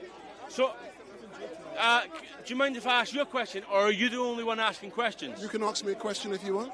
Okay. What's your opinion on Jesus Christ? I have no opinion on religion at Speaker's Corner. Oh, okay. I engage with everyone, so I have no opinion. No opinion? That's fine. Hold on, see this guy here. He's from Soca. Yeah, films. Yeah, this gentleman has just asked me what my views are on Jesus Christ. Yeah. Have I ever told anyone at Speaker's Corner in 5-6 years you've known me my views on religion? Not yet. No. I won't. Oh, right. Because I want to engage with everyone. I was engaging not long ago with Muslims, Christians, atheists. I engage with everyone. So that guy over there. Yeah, which one? With the flag. I've interviewed him already. When you give your opinions, people won't engage with you. They won't engage. If they know I hate Muslims or I hate Christians, certain people won't engage with you. See this gentleman here, I love him. He comes down here every week. He performs an important task. I have no problems with him because it's important. He films for various Muslim channels. And it's important that... Sorry, what was your name again? Wendell Daniel, or a.k.a. Street Mike. Street Mike, Yeah. can I ask you a question? Yeah, you can ask me another Okay, one. Yeah. so this is my first time here, and I want to be as productive as possible. Should I talk about the Lord Jesus Christ or not? You can talk about whatever you want to talk about. Right. And when you do talk about, it's up to you. You can talk about, because I personally get bored with listening to religious chat. Yeah. I want to listen to other things other than religion. Yeah. If you want to talk about religion, you've got to try and interest people and then get for people to engage with you. You see, live and yeah, direct. yeah. I do that again. What are we saying? I'm just having a first time chat. Yeah. Okay, no, I don't know. Let him interview you. What's your name? Jamie. Oh, are you interviewing me? Well, I think so. Can I interview him? You interview me. Hello. So what do you think about immigration? What do you think about immigration in the UK? I think... Wonderful. No, well, I think the immigration in the UK is a good thing. Yeah. Because people need somewhere to go. Yeah. And because Great Britain, is a Christian country. No. Great Britain is a Christian country. No. What would you It's know? a secular country. No, we but- have the freedom to just be what we like. But the reason it's a good country is because it was built on Christian values. Nah, it's a long history. But it was built on Christians. Yeah. That's why people want to come here. No, People are they want to welcome. come here because it's like economic prospects, freedom and liberty. Yeah, but that's all because Stability. That's because of Christianity, though. No, there was other forces that shaped the UK. Loads of other forces. You know, the slave trade for one of them. Yeah, but what the question, the initial question was about what immigration. Yeah. And what was your question? What was I said, well, it's interesting because I said like, oh, what do you reckon about immigration? Then you said we're a Christian country, so we can almost detect you're not a big fan of that Islam that's coming here, are you? Well, why would? Oh, you Carry on. No, keep going. Go on. No, well, what I would say is, people need a place to live. Yeah. And if people are fleeing war-torn countries, this is a safe place. Yes. Okay. Yes. So, but the question on immigration is it too much? But if you fly over the UK, all you see is grass. Yeah. So what they should do is turn the fields into houses. Yeah. Build more. Yeah, you're right. You're And totally then we have space for more immigrants. Yeah, And where's the infrastructure to support that housing going to come from? Do you want to carry on? And there's Emmanuel over there. You carry on talking. Carry on. That's how easy it is. Sorry, am I still alive? Yeah, you're still alive. How you're about we breathing. just deport, let's say, the 2 million illegals that we've got in the country, and then we'll have 2 million more spaces, let's say, for the NHS. It might ease the infrastructure a little bit, and then we'd have 2 million more properties. How about that?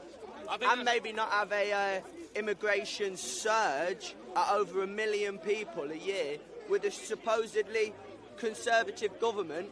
If we kept it in the tens of thousands like we'd been promised time and time again, then it'd have a whole lot of less pressure on the infrastructure, on the NHS, on the local services. It wouldn't stagnate the wages as much because we've not got millions more people flooding into the job market, therefore staggering the wages. I say let's deport the 2 million illegals and then we'll see where we are from there. We'll weigh up our options from there. I think you've got a good point. I think you make a really good point.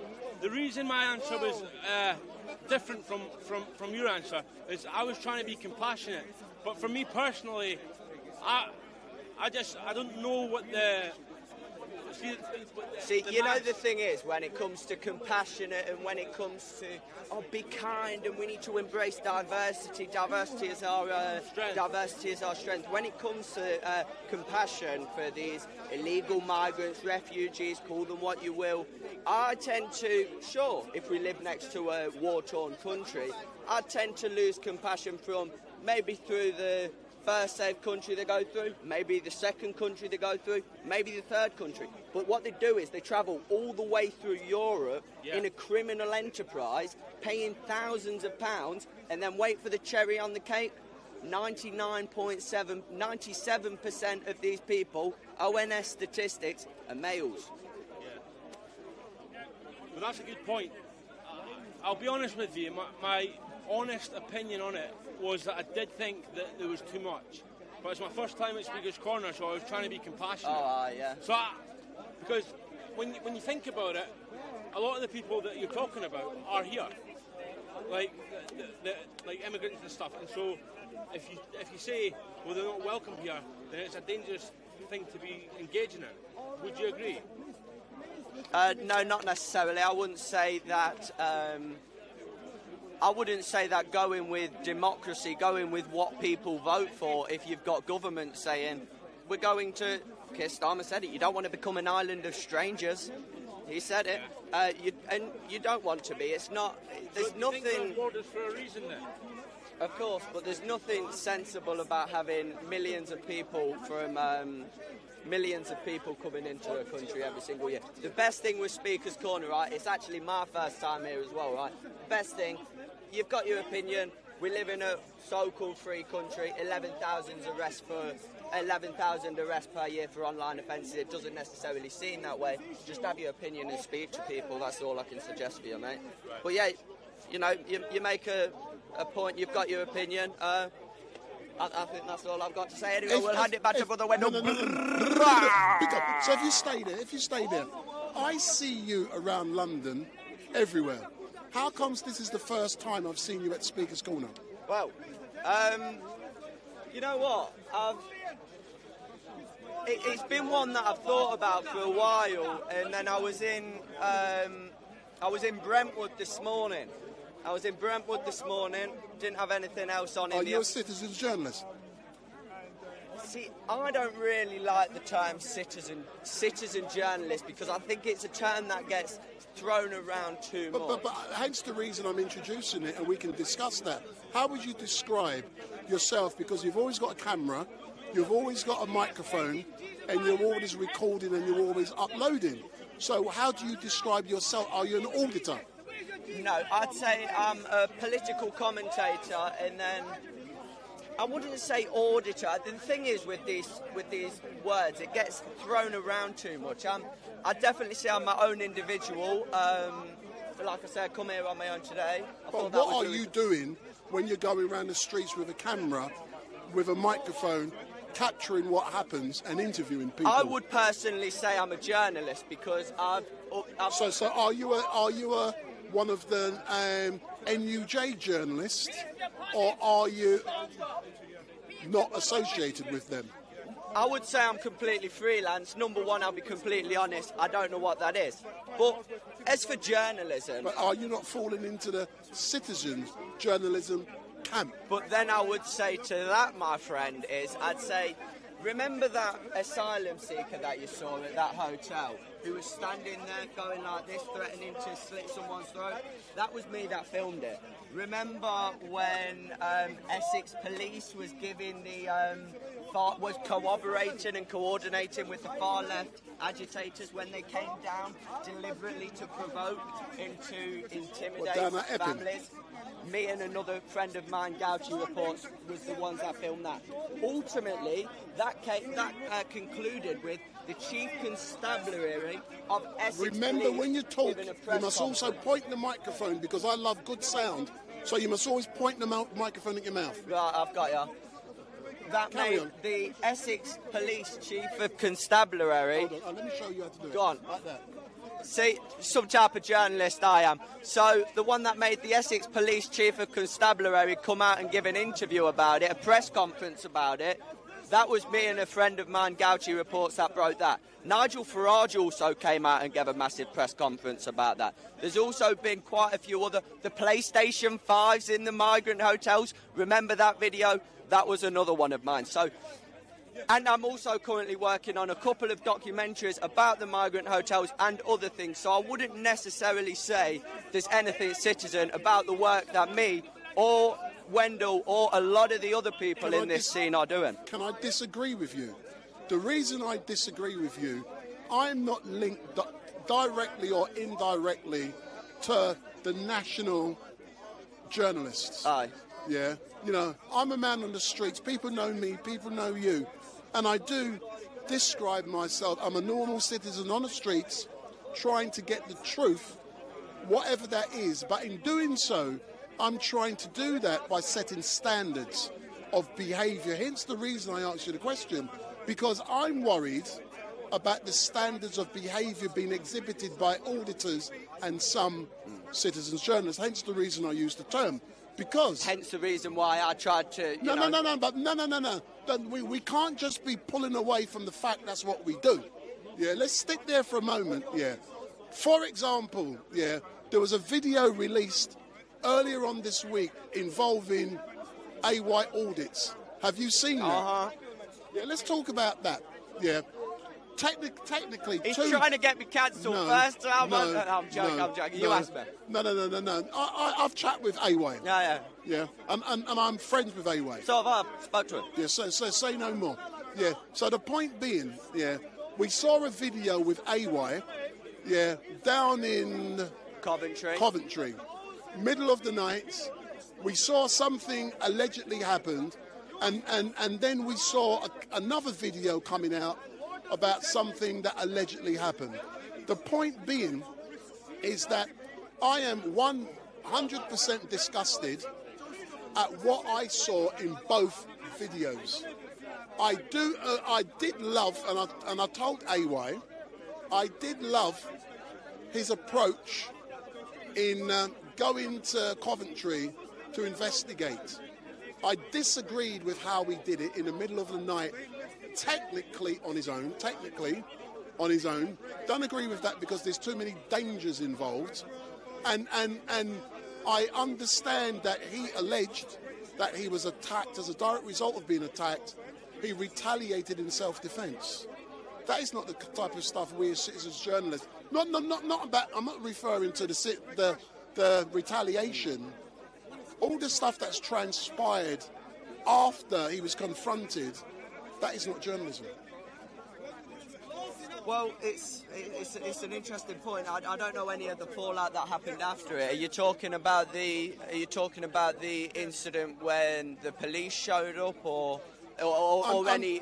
I'm talking about everything that has happened since. For example, I do not know what an auditor is. I do not know what an auditor stands for. I believe that auditors are bringing disrespect on what we all are trying to do in bringing news to people. Because if people can't trust what you're doing and they think you're violent, then the integrity in what we're doing is destroyed. Because when I started it, you didn't want to be associated with the word citizens journalist. It's like the word paparazzi years ago. It become toxic. I actually tend to agree with that, and I think violence is always should always be and always will be the last and final solution. I think peaceful dialogue is always going to be the way forward, and it's the only way you can maintain some type of integrity amongst yourself, and especially amongst the profession that we're in, being such a heavily demonised profession that we're in as well by the mainstream media. We're constantly seeing more and more attack pieces on it. I think that's going to be a thing that this tyrannical government try clamping down on very harshly in the coming years. That's my prediction. Yeah. And to add on, if you come back a bit, it's purely because I'm tall and I'm trying to get you in. And I'm being honest now. I wanted to have this discussion. I'm glad you and I can have the discussion. I'm calling on all auditors and all citizens journalists in this country to come together at some time this year, which will be announced, for us to define what the role of an auditor is, what the role of a citizens journalist is, and I want us to agree a set of principles under which we operate, because I am disgusted and ashamed of how some auditors behave. Many auditors have done great work. I don't know what they stand for. There's a lot of auditors out there are bringing shame to what we're doing, and also citizens journalists. I'm calling on all of you guys and girls. We will come together at some stage this year to define what our role is, to come up with a set of guiding principles that we operate under, and we should have our own citizens' cards. Absolutely. Media cards, yes or no? Absolutely, yeah. And I think the only way to get them, get them is to go through, that's the only way to maintain some type of integrity with it, especially with the amount of pushback that we get. We don't want our own side and people who are working in the exact same field as ours pulling us back and holding us back and making us look worse than we already are. But you don't want to shine a light and bring anything into disrepute that doesn't need to be in disrepute. Nobody's doing anything wrong. We have the right to go around and film in public. There's nothing illegal in that. There's nothing illegal in going and standing on a public ground and filming a protest. But there is stuff illegal in going out and conducting yourself in a violent manner, in going out and conducting yourself and engaging in stupid and quite frankly illegal stuff, which is why when Brother Wendell asked me the question, are you a citizen journalist? Are you an auditor?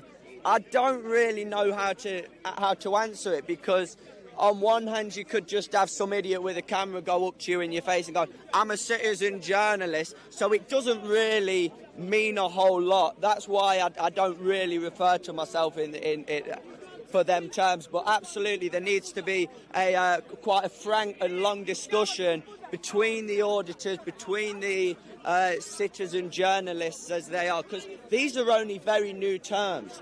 In the past couple of years, since we've exploded into this digital age and since we've exploded into this whole YouTube scene and covering these protests, because they've exploded up and down the country. So I think we need to fine-tune the words on what these terms actually mean and come up with a vigorous code of conduct, so we're not bringing anyone into disrepute, and so we're all working together for the good of the country and to get as much real news out there as physically possible. And to add on, and unusually I'm laying my cards on the table here, when I saw the first video, the AY video in Coventry, I thought, yeah, this is good journalism, and I got scared, and I'm saying to myself, hold on. By the fact that you got your camera, you are telling people where you are, your phone is a GPS, anyone listening knows where you are. And when I saw, like, looking behind the bins, like rats, ferrets, foxes, when I saw all that, I thought, there's something not right in what I'm seeing. I felt something really bad was going to happen. And I said to myself, you should not be there doing what you're doing, because you can get attacked. And it was it was coming across as if that was all pre-planned. That's how it was coming across. Yeah. And then when I saw what I saw, where he come around the corner and then 4 lads come to attack him. Balaclavas. I thought, oh my God, I could not believe what I was seeing. And the reason why it was predicted, because that phone was a GPS showing where you were. And I've spoken to AY in detail. I'm not going to go into our conversation, but I said, under no circumstances should a citizen's a journalist, anyone, do what he done, because it's dangerous. And the reason I'm saying that, because don't tell people where you are if there's a possibility you're going to be attacked like he was. Do it, but upload it after you've left. Yeah. Not using it as a GPS, your phone. But when I saw the next video, I was angry. And you know the video I'm talking about. Has there been a follow-up? There was a video released by the other party. Have you seen that? And the video shows a different perspective, but the issue I now have, hence the reason I'm raising this, it shows what we were led to believe may not have been 100%. Hey, I'll talk to you in a minute. May not be 100% truthful. If what we are reporting is not 100% truthful, that brings into disrepute what we're doing. Therefore, it brings in the integrity of what we're doing. Hence the reason I'm calling on citizens, journalists and auditors to come together. We will announce that at some stage this year for a conference for it to be decided ways forward, because legislation is coming and we have to act. Have to get before... accredited. Have to get accredited, because we all know this. But when you, sorry for coming in, but when you said accredited, I agree, but not as an NUJ. Not as an NUJ. We have our own accreditation. Absolutely, I'm sure you do. And it goes on to what you were saying, between two sides of the story, in between somewhere, in between both sides of the story, in between there's sometimes the truth, which is why it's so vital to have all of these different broadcasters, all of these independents doing such fantastic work. He Speaks Freely, Young Bob, Jack Hadders, all of the crew, the whole Urban Scoop, Gouty Reports as well, which is why we need a broad range of opinions. So you can get you could go on the BBC for your news, or you could go on X for your news. Yeah, yeah, that's correct, and that is the reason why I am so not happy with what's happened. Yeah, the fact that we are now having a debate about this issue openly, it is so important for us to do so. Before they try and criminalise it, I think if we don't have dialogue, then we have straight up violence and we have ultimate tyranny. If we no longer have dialogue and we no longer have dialect and constructive, intelligent conversation, then we ultimately have violence, and that is the last thing anyone wants. That's correct. And that's correct. Free speech is the way forward. Big up to Urban Scoop. So before you go, yeah, tell people where they can find your stuff and your channel. Where can you be found? Well, I'm not. Believe it or not, I'm not too active at all. Nor am I. I've had a few months off. I've not posted a video in what feels like forever. My name's Eddie Alexander on X, Eddie Alexander on X, or Eddie Alexander on YouTube, or Eddie Alexander on TikTok. But don't expect me to post, only expect me to post like once in a month. So we're trying to be more consistent. That's the New Year's resolution, so we'll see how it goes. But would you believe, at this moment in time, yeah, let's have a look on Tommy's Twitter. I think there's about 13 or 14,000 currently on Tommy's Twitter, I think. Yeah, if you look on how many BBC News is getting, you look at BBC News right now. I guarantee you it's half of that. The mainstream media is dead. You know why it's dead? Because they're sat in £100 million studio propagating the news that they want to hear. With things like this, what he's just shown you, 14,000 viewers on YouTube. Why? On Twitter. On Twitter, sorry. Just on Twitter. Why? Because it's raw and because it's authentic and because it's real life, instead of sat in £1 million news studio just broadcasting and propagandising one side of the story. Here, you can hear all sides of the story, whether you agree with it, whether it's on your side of the political persuasion or not. It doesn't really matter, because you can get your news from everywhere. That is why mainstream media is officially dead. And again, it goes back onto your point. Mainstream media is dead. And the way I see moving forward, hence the absolute booming citizen journalism, since the booming auditors, and since the explosion of channels covering the protests and covering hotels and debates and such events like this, the reason why a understanding needs to be made is because we are going to be moving into the spot that the mainstream media of this country once was. Can I add in there? Yeah, we are moving into that spot rapidly. And one thing I am really proud of is that people like yourself, Gouchy, and all of those other citizen journalists, we get more views than the Nationals. Nice. And what we are going to be doing later on, the next couple of months, for example, at the Urban Scoop, we're going to have multi-cameras at places like this.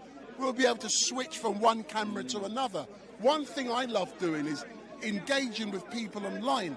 We'll be able to, like a radio program, we'll be able to get callers live on air. I do it already, but I've got different technology now. We'll be able to do so. We'll be able to play videos, because that is the way forward. And amazing times are ahead, and citizens journalists are the way forward. But now we need to behave ourselves, and we need to, what's the right word? Legislate ourselves. Absolutely, conduct ourselves in a professional manner. Mainstream media is dead. Citizen journalists, Urban Scoop, 100%. That's the way forward. It's Excellent for stuff. the viewers. But thanks a lot. For those who are watching, thank you very much, sir. Thank you very much, Bob is in the house. Just one more thing. You go. I forgot to give a shout out as well. He did on the He Speaks Freely podcast to me. So Shawnee Boy on X as well. That's another account to follow. Excellent. So He Speaks Freely. That's Emma. Big up, Emma. See, these are all the people coming through the ranks, and for me, it is so great and so pleasurable that so many great citizens journalists have stepped forward and they're making a positive contribution in this great country. But things are changing. The tectonic plates have changed, and they will continue to change. And later on this year, there will be announcements about what we will be doing. But we've got old Bob is in the house, and we're now going to catch up with old Bob. And when John the Baptist saw Jesus, what did he call him? The Lamb of God.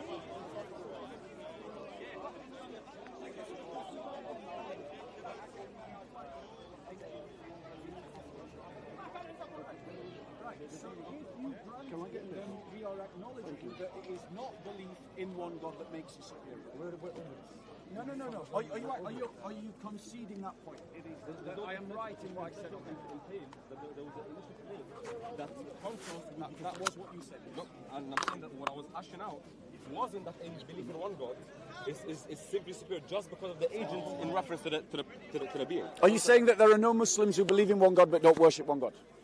No, that's not. I'm saying that's not a point of discussion. It is a point of discussion. So why are we sidestepping from the Trinity? No, we're not sidestepping. We're just talking about the Trinity. No, hold on 1 second. No, Amir, you're trying to conflate things. I asked you the initial question, right? Right. I asked you what made Islam superior to Christianity, and I said why. And then your argument was about belief in monotheism. I already hashed that out. Right? And then I pointed out that belief in monotheism is not sufficient for claims of superiority. I got you. Right?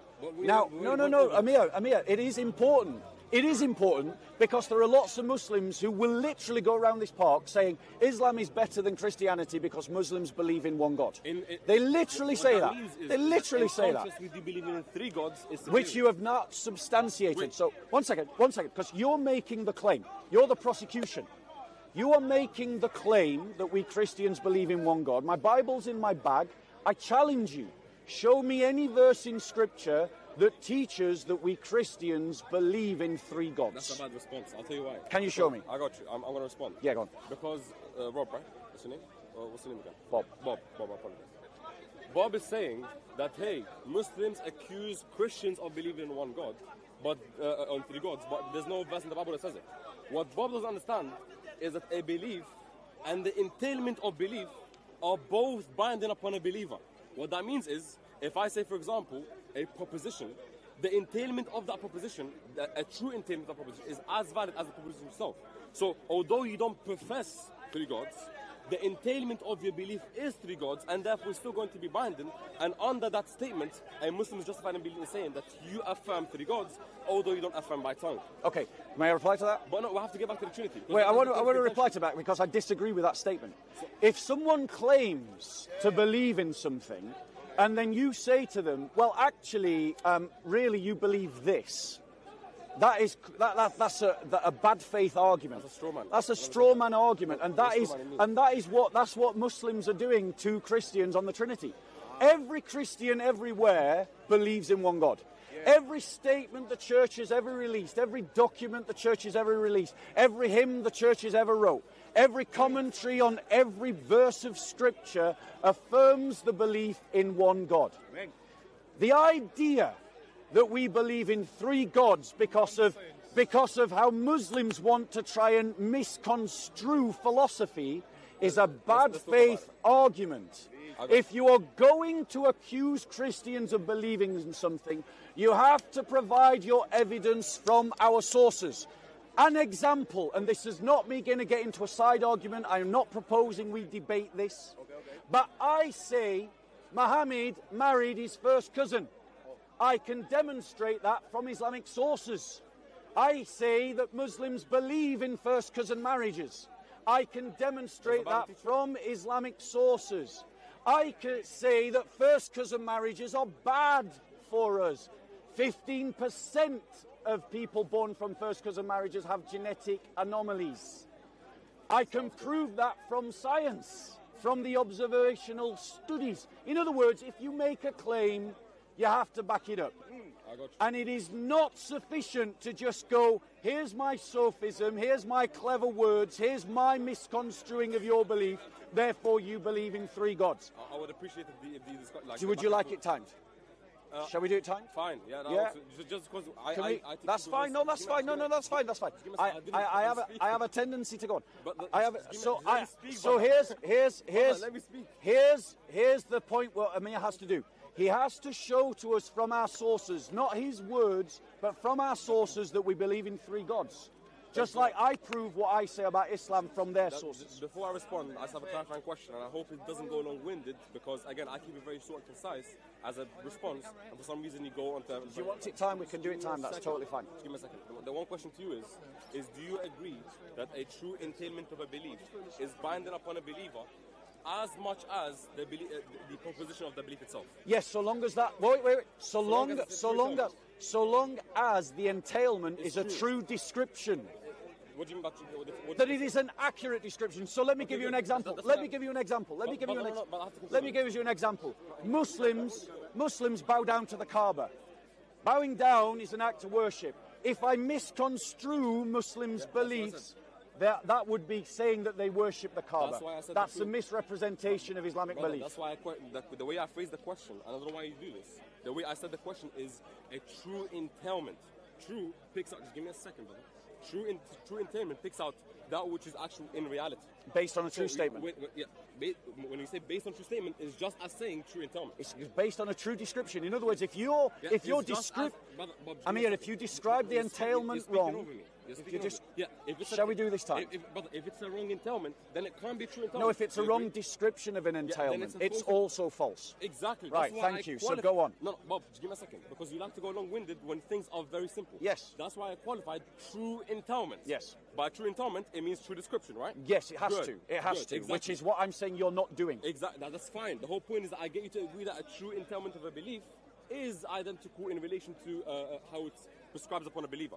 Now, so long as all descriptions are accurate. As it's true is the same thing as saying true. So long as all descriptions are accurate. You're literally saying the same thing I'm saying. Now, when it comes to the Trinity, my argument, my proposition is that the entailment of your belief is three gods, although you profess one God. Right. The argument for that is going to be that if you accept transitivity and you accept classical counting methods, under that, if there's going to be three things that are both predicated, three predicated with God and on each other, under CCM is going to entail polytheism. I'll give you an example. Use the Quran. Just give me a second. You have to tell me my argument. Use the Quran. No, I don't have to. Me, Bob, and let's say third person, although we all share the same essence, aka the set of essential properties, and I'm going to get you to hash out the definition of essence right now. Although we share the same essence, he would agree that mono-humanity wouldn't entail. What is mono-humanity? They believe that all 8 billion people, although the 8 billion people is just one human being. So, if he believes that he can hold transitivity and CCM, he's going to have to give me the symmetry breaker between there being three persons, and although they share the same essence and have different properties, that wouldn't entail mono-humanity in relation to how he believes that there's going to be three persons that are all one God, although they share different properties. What is the symmetry breaker, Bob? Please answer that directly. Okay, so let me reply to the statement. Firstly, the doctrine of the Trinity does not rest upon any particular philosophy. And it does not... Are we going to do this disrespectful now, Amir? Are you going to... is that how we're going to behave? I apologize, please. Are we going to behave like that? No. Because you were telling me about talking over you, and now you're doing a mocking laugh. The Trinity is a... Right, one second. So the doctrine of the Trinity does not rest upon any particular philosophy. We use philosophy to describe the Trinity. And where any philosophical description of the Trinity causes compromise in the doctrine of the Trinity, then we simply dispose or get rid of that Trinity. In other words, Christianity, the doctrine of the Trinity, does not rest or fall based upon whether it upholds or fits with Leibniz's law. Now, I've made a very simple request to Amir. He is saying we believe in three gods. I want him to bring some evidence from our sources that we believe in three gods. Is that not fair? When I accuse Muhammad of being a paedophile, when I accuse Muhammad of being a rapist, when I accuse Muhammad of being a slave trader, what is the first thing that Muslims say to me? Evidence. So why can't I expect Amir to bring forth evidence? Now, coming to the doctrine of the Trinity. We have stated that the Father is the source of the being of the Son and the Holy Spirit. But the Holy Spirit, being spirated from God, and the Son being begotten of God, have a unique attribute to them that means that they are not the Father. Right? Now, that means, ladies and gentlemen, we're not counting the same thing twice. When we answer the question, how many are the who of God, we say three. When we answer the question, the what of his essence, we say one. And because we're not counting the same thing twice, there is no contradiction. Now, Islam does not escape the issue. The Quran is said to be one book. And yet Amir has already admitted there are several books of the Quran. There are several versions of the Quran. I'm sorry, bro, he did it on camera, maybe before you came. I want to know if A Quran is different from B Quran, which is different from C Quran. In what way are those Qurans the same? I have given my answer. The essence of the Father is fully possessed by the Son and the Holy Spirit. I want to know, how is the Hafs Quran and the Warsh Quran and the Duri Quran the same Quran when they have different words and are not identical? I think we should do it time. Okay. I think we should do it. Let's do it time. Do you want to time? How much? Do you want 2 minutes, 2 minutes? 3? No, Yeah, 3 is two's because fine. I have to take notes. Two's fine. It's very long-winded. So Okay, again, just if both of us could always see the timer, that would be appreciated very just much. to be clear, if you guys remember, before he made his response, I gave him a clear question to reply to. Do you remember the question, Bob? No, sir, I don't. He doesn't remember the question. I apologise. So, unfortunately here, we're going to have to go back and forth again until he actually gives me an adequate response to my argument, because if he does respond, it will entail to a reductio that reduces his position to absurdity. So I'm going to repeat the argument one more time. But before I do that, I have no issue in responding to the argument that you made. He said, well, if a Muslim, if a Christian accuses a Muslim of something, he expects, the Muslim expects the Christian to bring it from the sources. The symmetry break between that and the philosophical concept of the Trinity is that when it comes to accusing Islam of a specific thing pertaining to revelation, the evidence would be expected from revelation. But what the distinction is, when it comes to the Trinity is natural theology. You believe that the Trinity comes before the revelation that was given to Christ, that was given before the prophets, because he believes that God existed as a triune being prior to revelation. So because it's natural theology, we can use deduction, we can use philosophical concepts, because he literally believes the Trinity is a philosophical concept. So it's no way analogous, it's a bad response, and it's again a tu quoque. Now, when it comes to saying that, hey, because we say that there's 3 who's and only 1 what, it solves the issue. Well, here we go. Me, Bob, and this person, although we are 3 who's, he will still say that we're also 3 human beings, aka 3 whats. Although we share the same human essence, aka rationality and animality. So it looks like there's double standard. Looks like when he counts everything else, he has no issue in not making a distinction between the who and the what. But when it comes to the Trinity, he does. So I'm going to ask the question one more time, and I hope that he gives a response. The question is, what is the symmetry break between the account of monohumanity, where I said that me, you, and him, we are 3 persons, but we're just 1 human being, because we share the same essence, and your belief that there's 3 persons that have different properties, but because they have the same essence, they're 1 human being. Time. When you're ready, I'll stop. Yep. Okay, ladies and gentlemen, I just want to point out, he has not replied to the argument I made about shaitan. He's ignored it. He's not replied about the argument I made about the Quran. He's ignored it. Now, furthermore, he's asked me the question about what separates my understanding of the Trinity from his argument, analogy about humanity.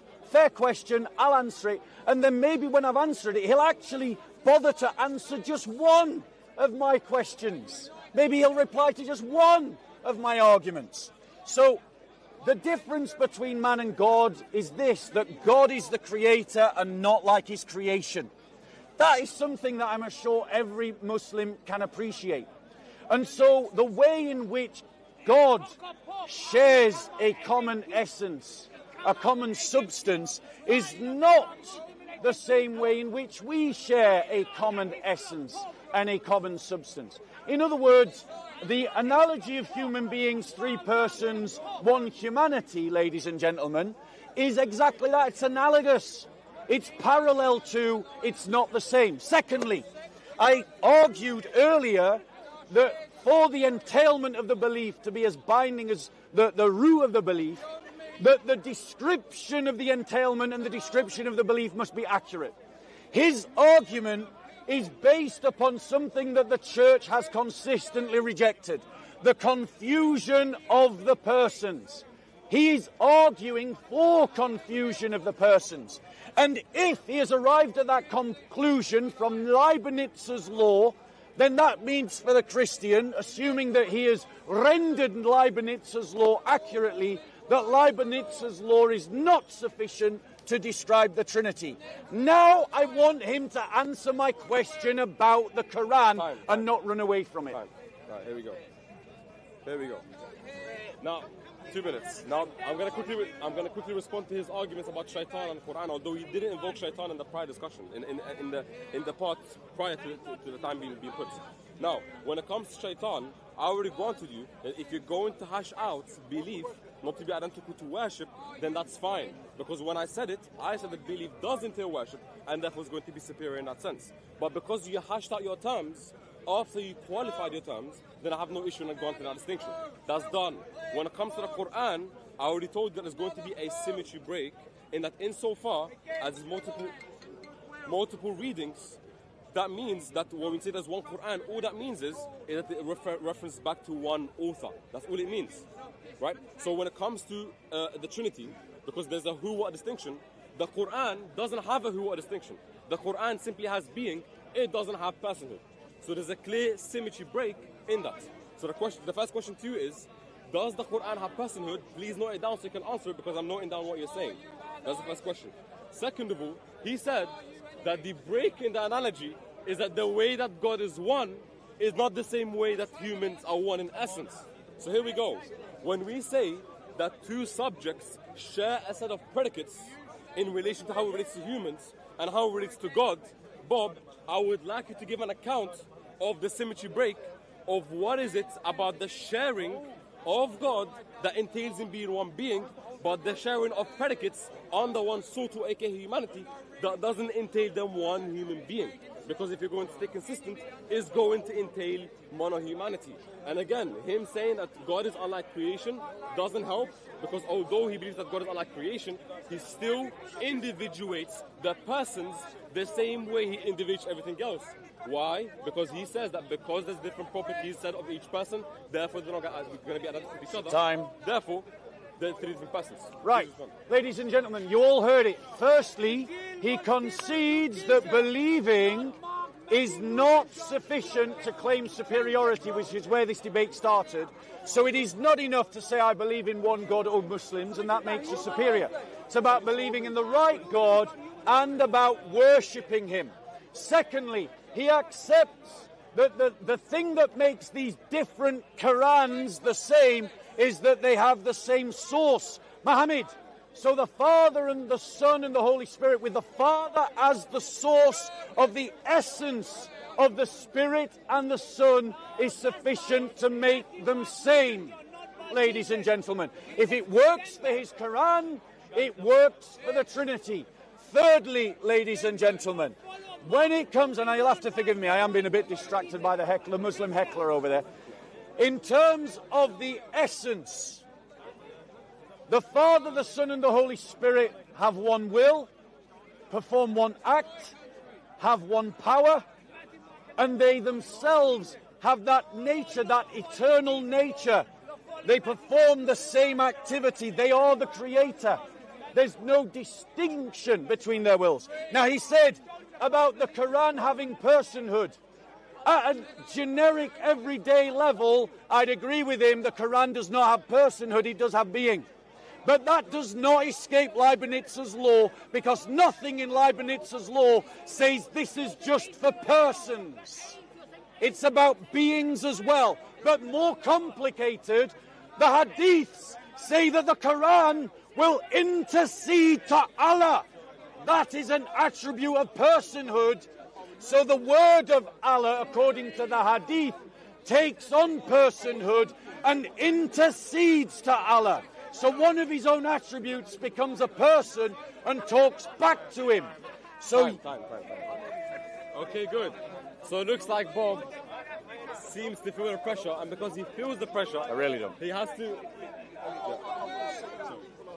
to invoke another argument, which I will respond to, and I'm going to refute him anyway. It's not an issue for us.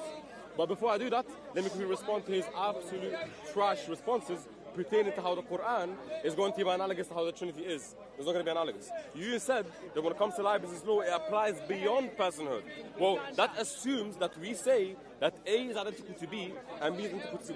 We don't claim that one reading is identical to one reading, and therefore it doesn't even go. It's a category error to invoke Leibniz's law under the environment. But you believe that the Father is identical to the essence. Now, I don't know if you hold to relative identity. You didn't tell me. I don't know if you hold to impure relative identity. You didn't tell me, because clearly not learned in that subject. Fine. I'm still going to apply pressure, which is the fact. Which is the fact that if you say that, oh, well, hold on. When it comes to the Father and the Son, because they share the same essence, have the same will, power, so on and so forth. Again, all you're saying is that they have the same essence, simplicity. He's not saying anything else. He's saying that there's a set of essential properties that are predicated upon all three persons, and because it's predicated upon three persons, it entails one being. If that is his way of having one God or one being, then he has to stay consistent. Because if we have a set of essential properties for humanity, so that every human shares it, then according to him it should entail one human being. And let me quickly answer the hadith about the Quran interceding. The same hadith that you quoted says, fasting and the Quran intercedes, which means there's relevant to the act of reciting, not identical to the Quran itself. Therefore, it doesn't entail the Quran has personhood. Therefore, the argument wouldn't follow. Please respond to the argument, which is, do you believe that there's one set, that because that one set is predicated upon three persons, it would entail one being? Yes or no? Answer the question, please. Okay, ladies and gentlemen. Notice he misconstrued my argument.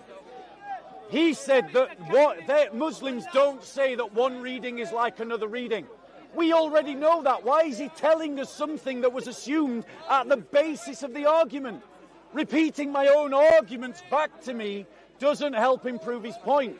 He ignored the point that Muslims believe that these different readings are the same Quran, and he hasn't explained how. All he's done is say that we Muslims don't believe that these are the same readings. And I'm sorry for raising my voice, but his Muslim brother is heckling at the back whilst being quiet when Amir speaks, and that's why I have to shout, ladies and gentlemen. Furthermore, ladies and gentlemen, he said that we Muslims don't confuse one reading of the Quran with the other one. Thank you for admitting there are different Qurans. But we Christians do not confuse the Father with the Son and the Son with the Holy Spirit. We say that they are distinct.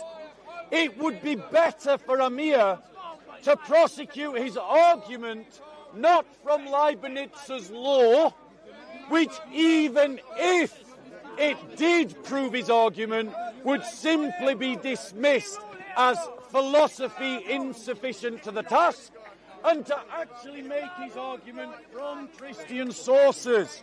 Furthermore, yes, the hadith does say that the fasting will intercede, but it does say that the Quran will intercede.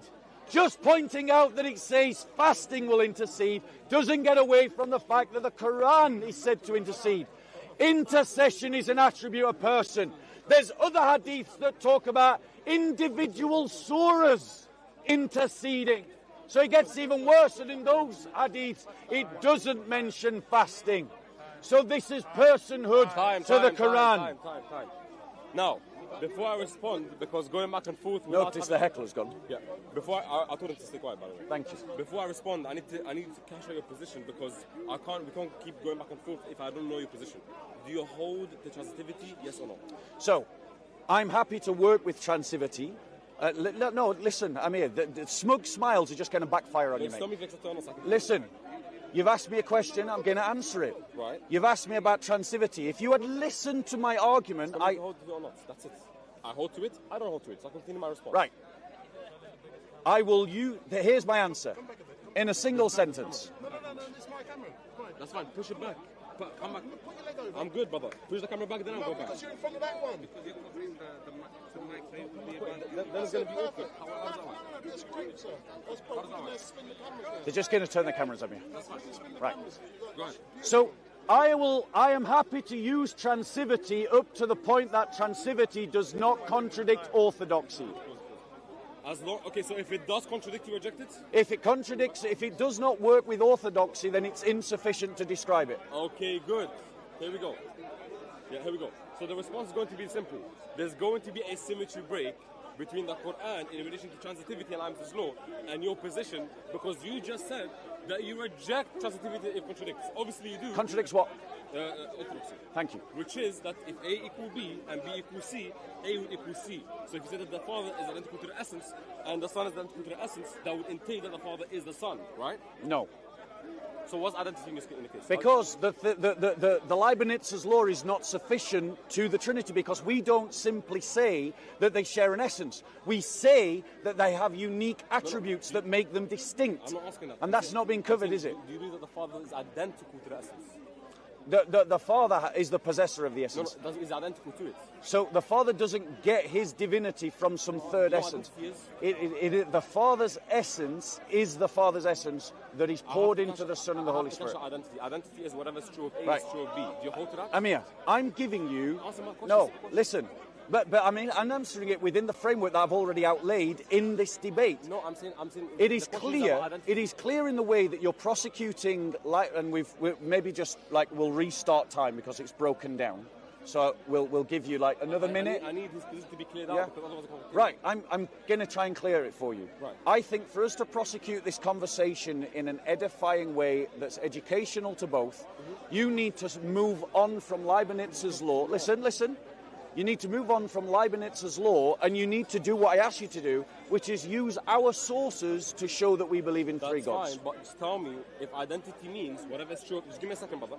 If identity picks out whatever is true of A is true of B, under that definition, do you hold that the Father is identical to the essence, yes or no? And what I am saying to you... Is it a dichotomy? No, what I am saying to you... Yes or no? No, it doesn't work like that. It is. No, it really doesn't. And that's why I don't want to do this long discussion, because if your position is not clear, I can't critique it. Well, I'm trying to tell you what my position is. So you need to listen to it. Or no? No, you need to listen to it. No. You've jumped. You've ignored the Quran argument. You've ignored the Quran argument. You haven't.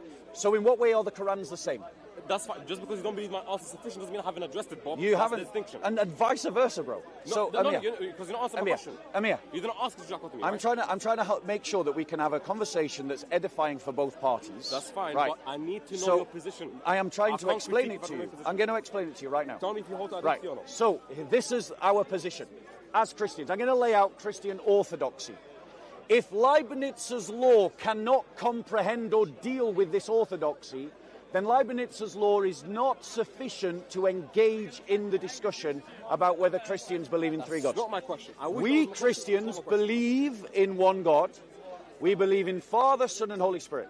We believe that the Son and the Holy Spirit have and possess identically, fully, completely, wholesomely, and absolutely the nature of the Father that flows from the Father. The Father's essence is not drawn from some third category. The essence of the Father and the Father are the same. And the Son and the Holy Spirit have that.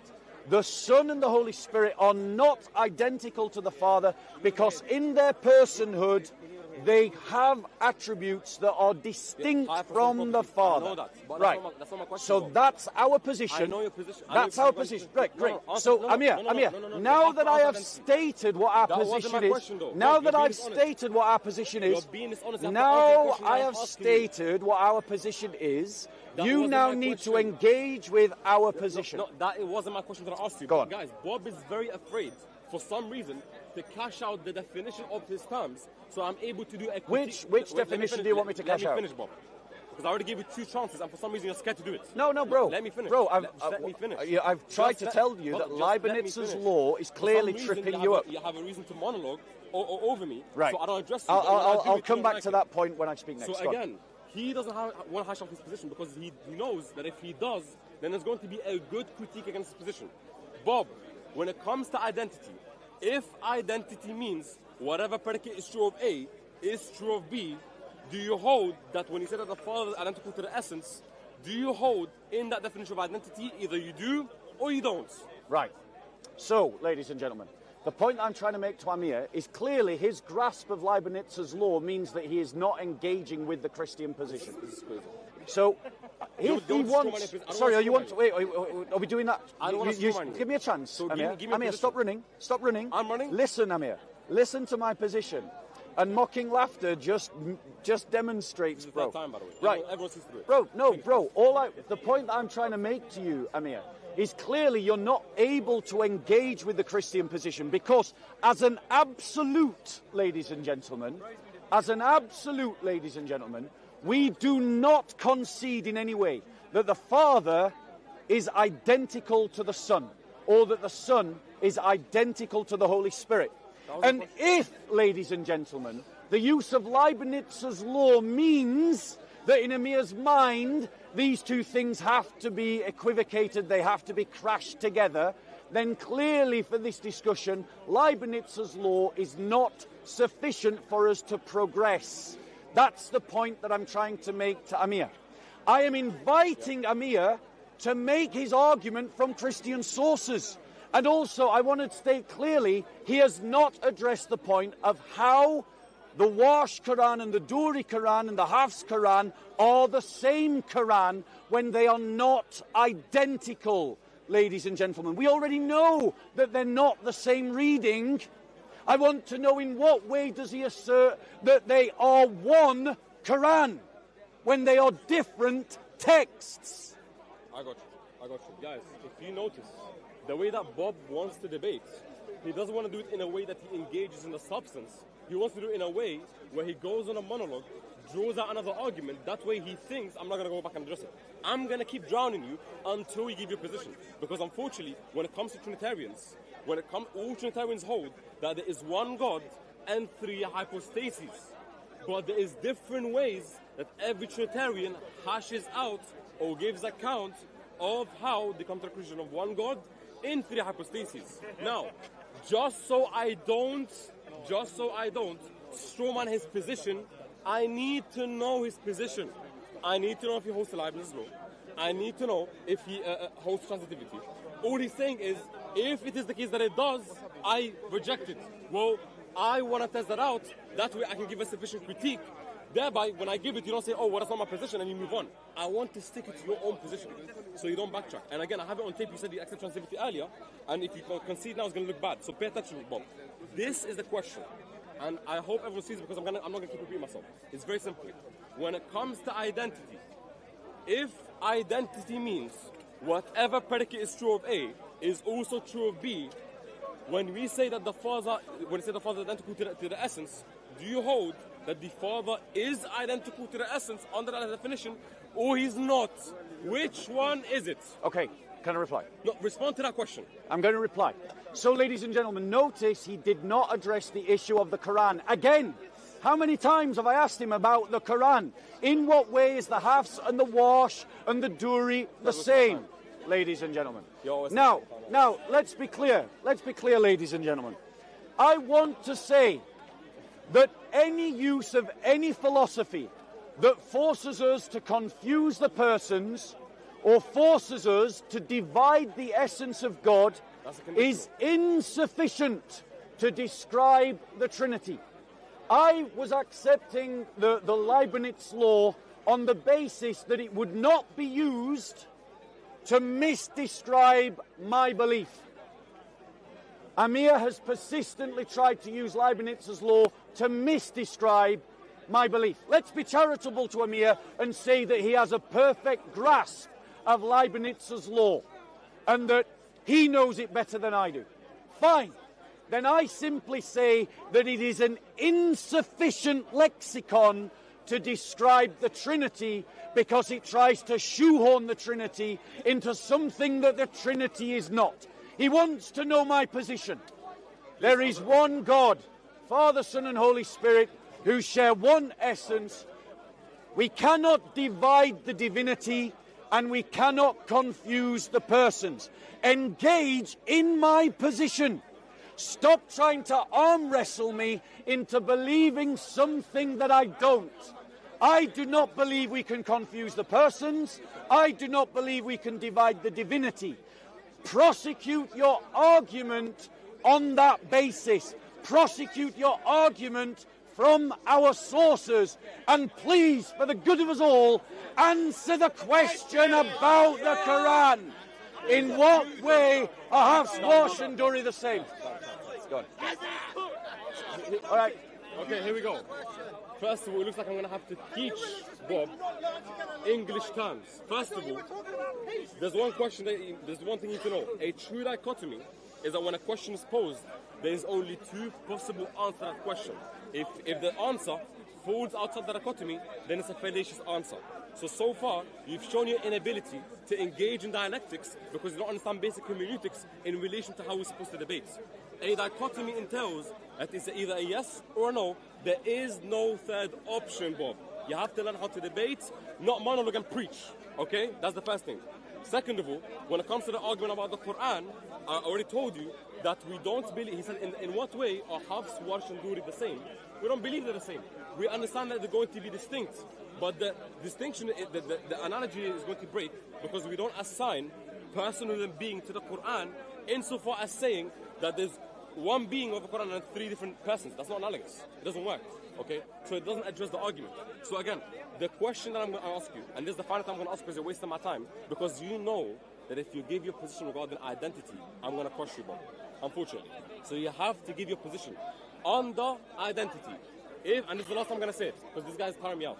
If identity means whatever predicate is true of A is true of B, when you say that the Father is identical to the essence, is it true to say that the Father is identical to the essence, or is it false because you don't believe that every predicate is true of the Father is true of the essence? Do you agree with the statement of identity? That's the first question.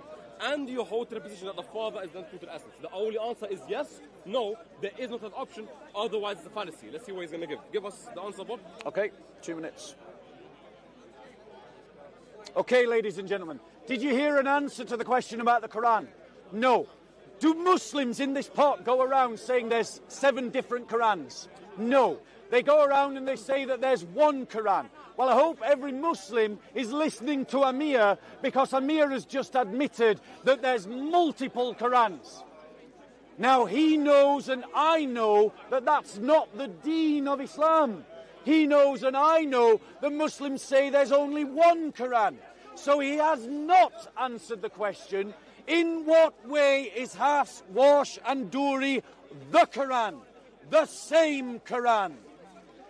But what he has admitted, insofar as he's replied at all, is that he believes in multiple Qurans.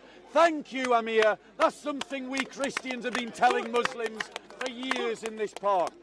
Secondly, ladies and gentlemen, I have said to Amir that if his holding on to Leibniz's law means that he cannot engage with these two positions, that we cannot divide the divinity and we cannot confuse the persons of the Trinity, then that means Leibniz's law is not sufficient to engage in the argument. Because every time he appeals to Leibniz's law, he tries to confuse the persons, something we reject. Now, I'm being charitable to Amir, and I'm saying that he understands Leibniz's law. I am saying that Leibniz's law doesn't give him the lexicon, the language, to engage with the Christian position. And I'm inviting him to engage with my position from what I said or from my sources, and he's declining to do both, ladies and gentlemen. Did you answer my question? Yes. What was the answer? Did he give a yes or no? Or he didn't? Because the question was a true dichotomy. A true dichotomy entails it's either yes or no, and there is no third option. If he posits a third option, it's a fallacy. The guy doesn't know how to debate, unfortunately. And I have to teach you. So now, it's all right. Track. When it comes to your belief, every Trinitarian holds to one being and three hypostases. Now, Bob, you understand that different Christians use different philosophical methods to come to that conclusion, yes or no? Yes. I need to know yours. I need to know what you believe. Do you believe that the Father is identical to the essence, yes or no? Right. So, do you want me to reply? Pause time. If it's a dichotomy, answer. If it's not, don't answer. Right, well, you carry on. Okay, so he's not going to answer. So, guys... No, I'll answer in my turn. From this discussion, we've demonstrated that Bob is incapable of hashing out his position, because if he says that the Father is identical to the essence, then on the transitivity, the Father just collapses into the Son. And if he says that the Father is not identical to the essence, is going to entail that monohumanity would follow, aka that although we don't have identical essences, because they have different properties, but we share the same essence, then that would entail that there's one human being under the same counter method. He knows this, and he knows he can't argue against this, because he knows I'm more philosophically inclined in relation to that concept. And that's fine, Bob. But if you're going to waste my time, and you're going to waste everyone's time, then we're not getting anywhere. So the question again, back to you, and this is the final discussion I'm going to have with you, because you're clearly not engaging, okay? When it comes to saying that the Father is identical to the essence, do you hold to that statement? And if you do, when you say identity here, does identity hash out that whatever's true of B is also true of A, yes or no? This is the final time I'm going to speak about it, because you clearly don't want to give a position. So go ahead, please. Okay. So, ladies and gentlemen, did you hear an answer to the question about the Quran? No. Amir is big on ad hominems. I don't know how to debate. I don't know how to engage. Ladies and gentlemen, he has ignored the question about the Quran, ladies and gentlemen, and it is a question pertinent to his own argument. If there is one Quran, in what way are the Hafs, the Duri and the Wash the same? When the Hafs, the Duri and the Wash are different texts, different manuscripts with different words. The closest we got to an answer was, well, they come from the same source, Muhammad. Well, the Son and the Holy Spirit come from the same source, the Father. Now, ladies and gentlemen, Amir is not good at listening, because I have said to him that Leibniz's law is clearly tripping him up, because he is saying that through Leibniz's law, the Father, the Son collapses into the Father. That's something that Christians categorically reject. That means his description of the entailment of our belief is false, and so his argument is false, ladies and gentlemen. Let him engage with this statement however he wishes. The Son, the Father and the Holy Spirit cannot be confused. They cannot be collapsed into one another. If you want to genuinely polemicize the Christian belief, you must do so from an accurate reading of what we believe. I have stated very clearly that as Christians we don't believe the Father and the Son can be collapsed into one another. Therefore, any philosophy that does contrary is not sufficient to the description. Bob, is the Father identical to the essence? The Father's essence, yes. Is he identical to the essence? No. So why did he waste 5 rounds to tell me that? Because you're not listening to what I'm saying, bro. I'm going to engage now. So now his position is that the Father is not identical to the essence. Thank you for actually telling us the position 5 rounds later. But is it the Father's essence? I'm not done. Is it the Father's essence? What's the difference of essence? Right. It is a thing that they are. What do you mean that's the thing? That's synonymous. No. Hold on one second. We obviously don't know what divinity is, except. No, what's the word essence mean? I'm trying to describe it. You would learn more if you interrupted less, Amir. Ask a question, listen to an answer, and then you'll learn. No. I'm doing true. Your rhetoric, Amir. We can go back to timing if you want, because I think that would be better. Right. So let's firstly be clear. That in terms of human language, when we talk about the divine essence, we are simply saying that thing that God is without being able to describe it in the same way that I could describe your essence as being genetics, carbon, No. It is the thing that God is. It is the thing that the Father is. No, we know about the essence through the attributes, through God's interaction with the world, i.e. His will, i.e. His works, i.e. His activity. Can you give me a single lexicon that defines it the same way you do? When it comes to God, we just say mystery, because it's not like we can stick you don't know what words mean anymore? A Muslim really shouldn't make that argument. No, please, test me, try me. All right, how does Allah descend if He's above His throne? I got you. First of all, that's not a question of definition. How does Allah descend? I'm answering you. Calm down. Go on, answer. The answer to the question is that that's not a question of definition. How does Allah descend? Calm down. Don't panic. It's Go okay. on. No, let me answer. Yeah, and then we'll reply. When you say how does God descend, this question is not a question about definition. It's a question about modality of a specific volitional act. So answer the question. How does Allah descend? Calm down.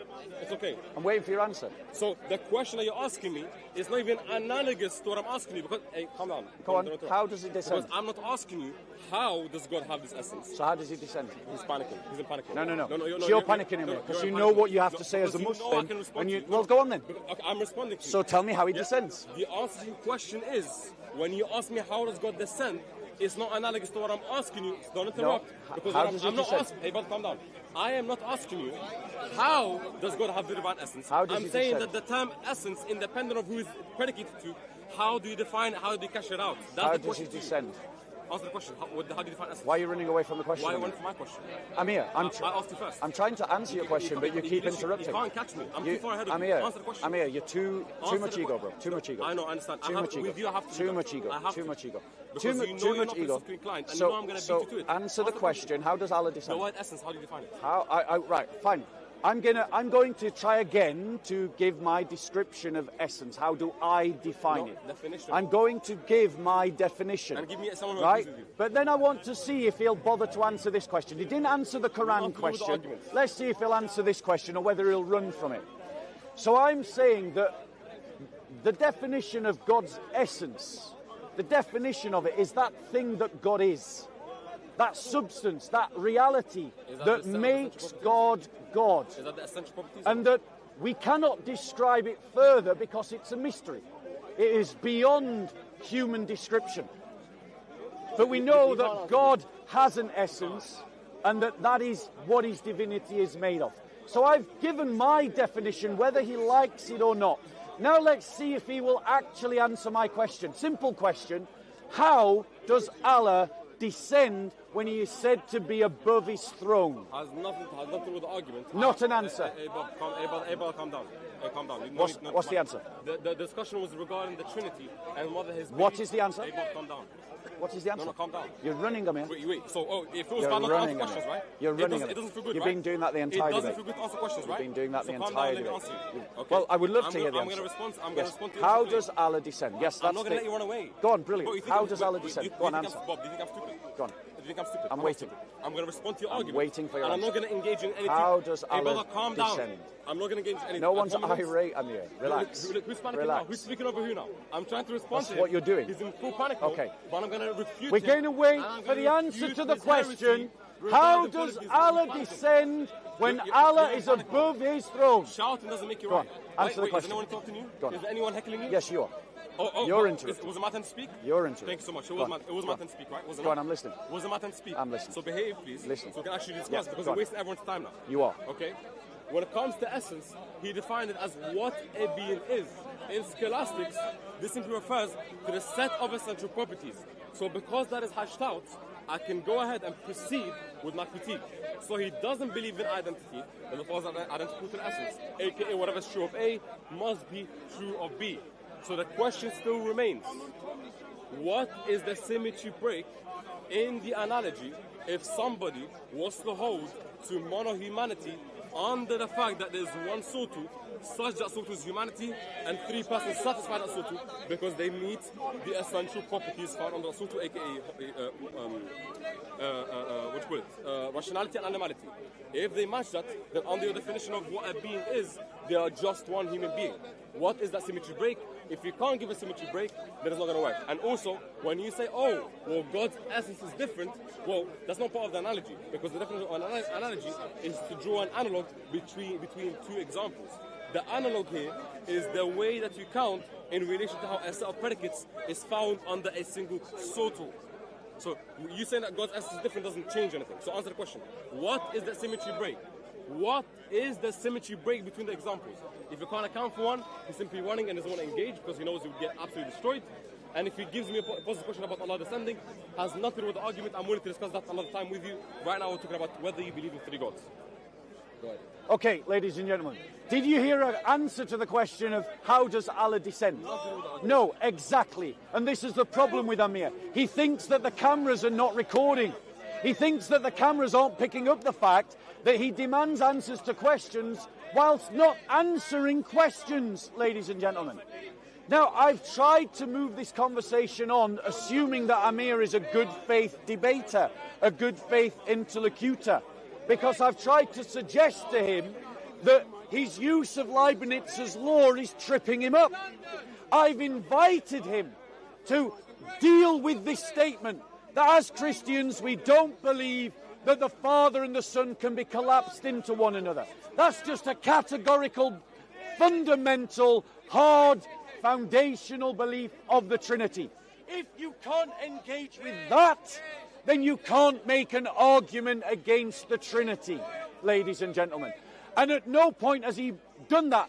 And being charitable towards Amir, I've assumed good faith, and I've assumed that it's Leibniz's law that's tripping him up. And I've invited him to move beyond Leibniz's law. I invited him to show me one scrap of evidence from any Christian production of literature that says we believe in three gods, and he has not done the same. And I have pointed out again and again and again that Muslims in this park say that there is one Quran. If you've heard Muslims say that, put your hand up. Loads of people have heard Muslims say that. But he says the Hafs, the Wash and the Duri are different. We agree there are different Qurans. So explain to us how they are the same, Amir. Because when you answer that question, we might progress the argument about the Trinity. Time. No, my position regarding the Quran has nothing to do with what you believe. Now, did he give a symmetry break? Did he give a symmetry break? You didn't give a symmetry break, Bob. What was the question that I asked you before you responded? You asked for a symmetry break. Between what? Between the two analogies. Which analogy? What was it? Do you remember? The analogy, it would be the analogy between the Trinity and the Quran. Nope. Oh, gee whiz, I didn't remember every predicate. The guy does not remember the same question that I asked him pertaining to my own session. So what are you doing?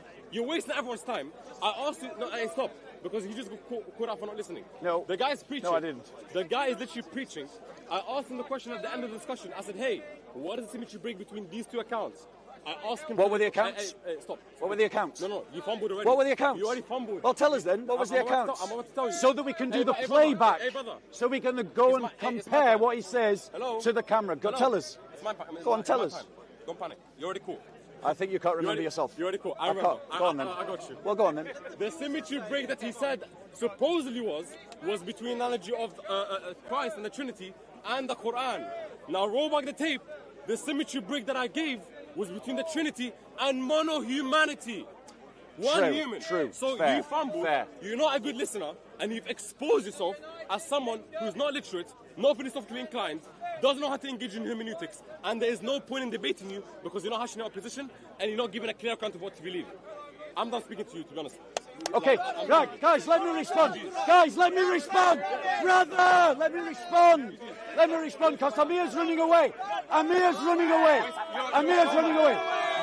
Amir's running away. Amir's running away. Christ is Lord. He's running away. let's just tidy up something. Let's just tidy up something. Because his argument, he's re-edited the argument. If you go back to the very beginning, and it's a shame that he's run away because he shouldn't hear this. Listen, I said that his argument against the Trinity was analogous to the Quran. And then he brought in the third example of analogous to humanity, to which I said that God is different from his creation. But the Quran is divine. Jesus Christ is divine. And so the analogous argument between the Trinity and the Quran is closer to one another than an argument between humanity and divinity. The problem with Amir is he didn't want to deal with the fact that I was willing to drop Leibniz's law to defend the position that the persons Father, Son and Holy Spirit could not be confused. If you're going to engage with what Christians believe, it's important you actually start with their starting assumptions, ladies and gentlemen.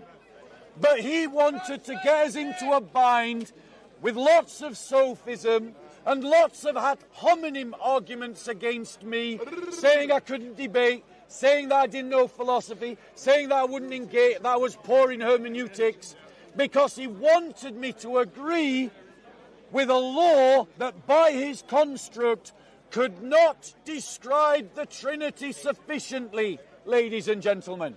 And when I brought out the fact that Muslims in the Quran have exactly the same problem, asserting that there's one Quran, when Amir admitted in this debate there are several Qurans, thank you Amir, he was unable to describe to us in what way were they the same Quran. The only thing that we got was, well, they came from Muhammad, the same source. But many things come from Muhammad. Hadiths come from Muhammad. But that doesn't mean that their Quran does it. So clearly that wasn't a sufficient answer. And the reason why this debate did not progress, even though I gave space for Amir to do so, is because Amir's got a sophistic script based upon a philosophical argument, and he doesn't appreciate that philosophy to the Trinity is equivalent to a map to topography. A map is not the physical land, it describes the physical land. And some maps are more accurate than other maps. And you can have many maps for the same space. And some will be so accurate that only specialists can read them. And some will be so inaccurate that they should be chucked away. And that's why Christians can pick up and put down philosophy in its description of the Trinity, like I did with Leibniz, because I recognized in Amir's use that it was insufficient to describe what we believed. And the reason why I didn't go along with his question arm wrestling is because I knew anything that I would say would be interpreted according to how he was using Leibniz's law, not according to what we believe as Christians. And if you remember, I said that the entailment of the argument, the entailment of the position of the belief, is only true if it is accurately described. And he was not accurately describing Christian belief as part of his polemic, ladies and gentlemen. Any questions? What?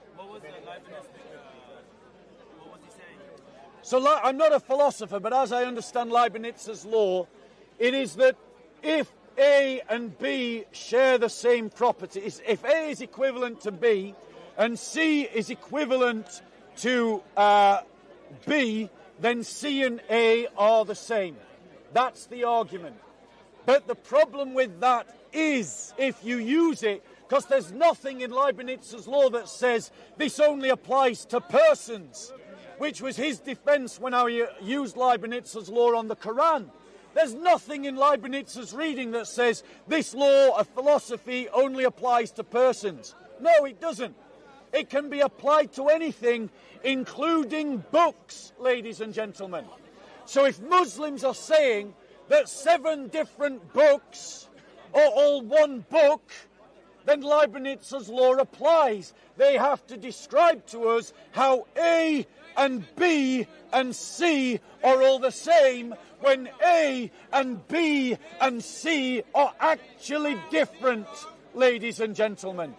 And Amir ran from that because he didn't have an answer to the problem. Any other questions on the Trinity or the debate? Why is it that's the fallback topic for Muslims, and no matter how well you explain it, it just doesn't. Thank you.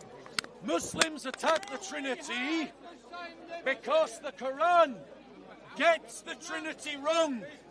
The Quran, in its error and misguidance, says that we Christians believe in 3 gods.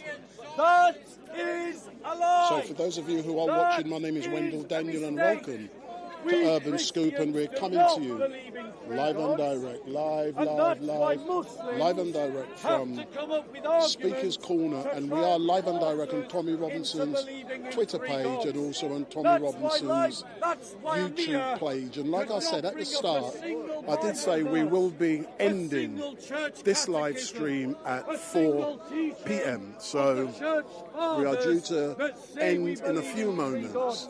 And all I can say to everyone who is watching is thank you very much. We are due to be back here at Speaker's Corner next Sunday from 1 till 4 p.m. So we're due to be back here at Speaker's Corner from 1 till 4 p.m. And earlier on, we had a conversation with a Tory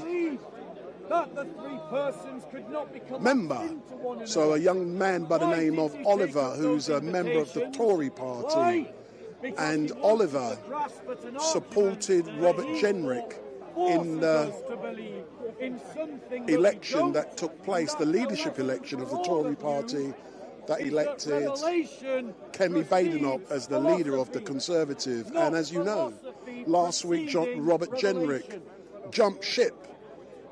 And, well, he got sacked.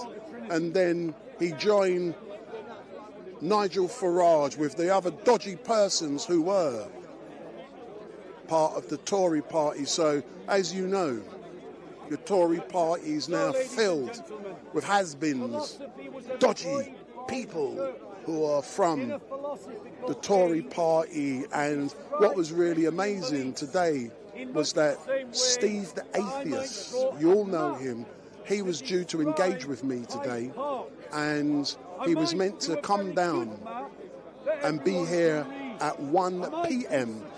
for me to interview him about all of the shenanigans that's taking place within his party, Nigel Farage's party. But at the last minute, he called me and says he is instead going to another event because he chickened out. I'm of the belief that the reason he chickened out was because Nigel Farage instructed him not to attend here today to answer important questions in regards to all of these has-beens who are Tories who are now joining Nigel Farage. So what a sad state of affairs. But just to let you know that in the future, what we at Urban Scoop for Tommy Robinson, on Tommy Robinson's Twitter page and also Tommy Robinson's YouTube, you will be getting a multi-camera approach. You won't be just getting one camera here at Speaker's Corner. You'll be getting a number of, let's say more than one.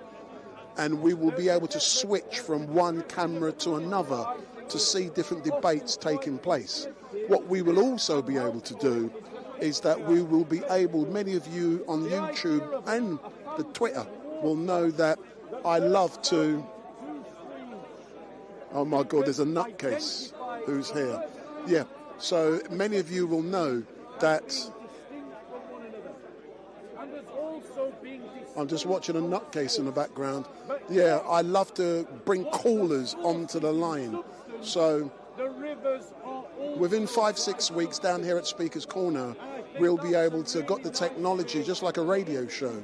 We can bring callers in from around the world, and it will be different than you're used to when I get callers on one phone. But also, we will be able to invite you from anywhere in the world to come online on your mobile phone via... Bob, before you go, we're just about to shut down 4 o'clock, and we're currently live and direct on Tommy's Twitter and Tommy's YouTube, sir. You know, anything you have to add, to say to the people watching before we close, but don't shout. I would say, guys, that what you need to do is you need to make sure that you go deep in our Christianity. If we're going to build a Christian nation, if we're going to recover our Christian identity, it is on each of us and all of us to go as deep into that faith as we can, given our resources and our abilities. Hold that and say it. Go. So what we need to do as Christians, what we need to do is to go deep into Christianity. Go deep into the faith, the doctrines, the values, the history, the customs, the culture, the heritage. Because only when we come to embody those things through knowledge will we be able to transform this society back into a Christian nation. And it is that we're striving for, because it is in Christianity that the English identity rests, ladies and gentlemen. That the British identity rests. Thank you. All right, man, you can't go yet. Okay. You're firing me up, Bob. Yeah. On December the 13th, you appeared on stage for, what was it called again? Christmas Carol Service. Oh, bringing Christ back into Christmas. How was that for you, sir? I thought it was amazing. I thought it was absolutely wonderful, and to every brother and sister that came to that carol service, I send my greetings and peace of our Lord Jesus Christ. And this kind of public worship is what we should be seeing organised by our churches. The fact that it fell amongst the Confessing Church of England, a Pentecostal and a group of laity to organise something that the state church should have organised demonstrates what a failure the state church is being.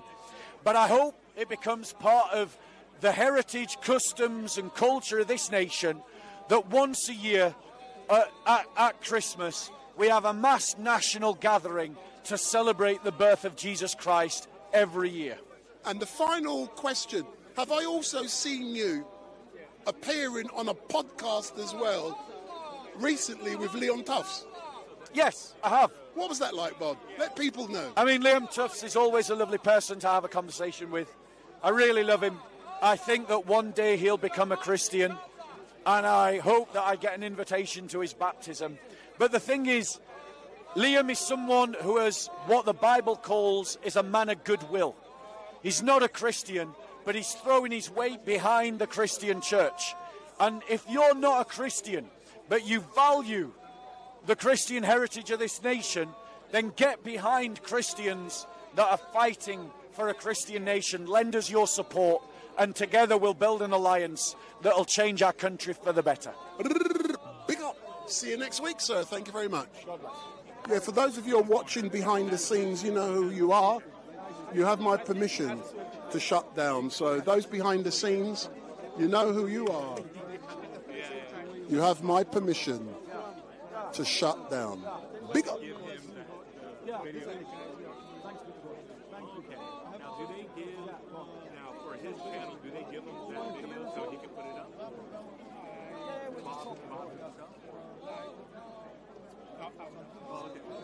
It's no problem. I'm not going to lose any sleep by not knowing. What's your name? Sean?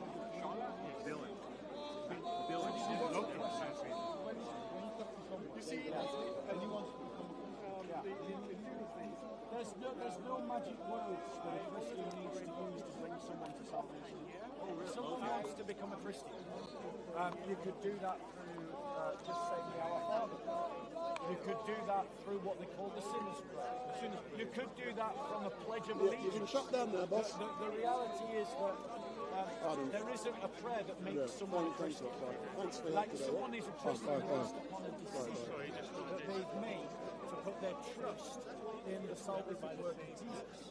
And so long as they're making that commitment, however they acknowledge it, you know, the public acknowledgement is secondary to the fact that they've done it.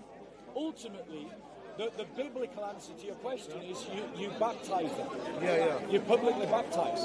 That's what the Bible says. There's no sinner's prayer in the Bible. What you do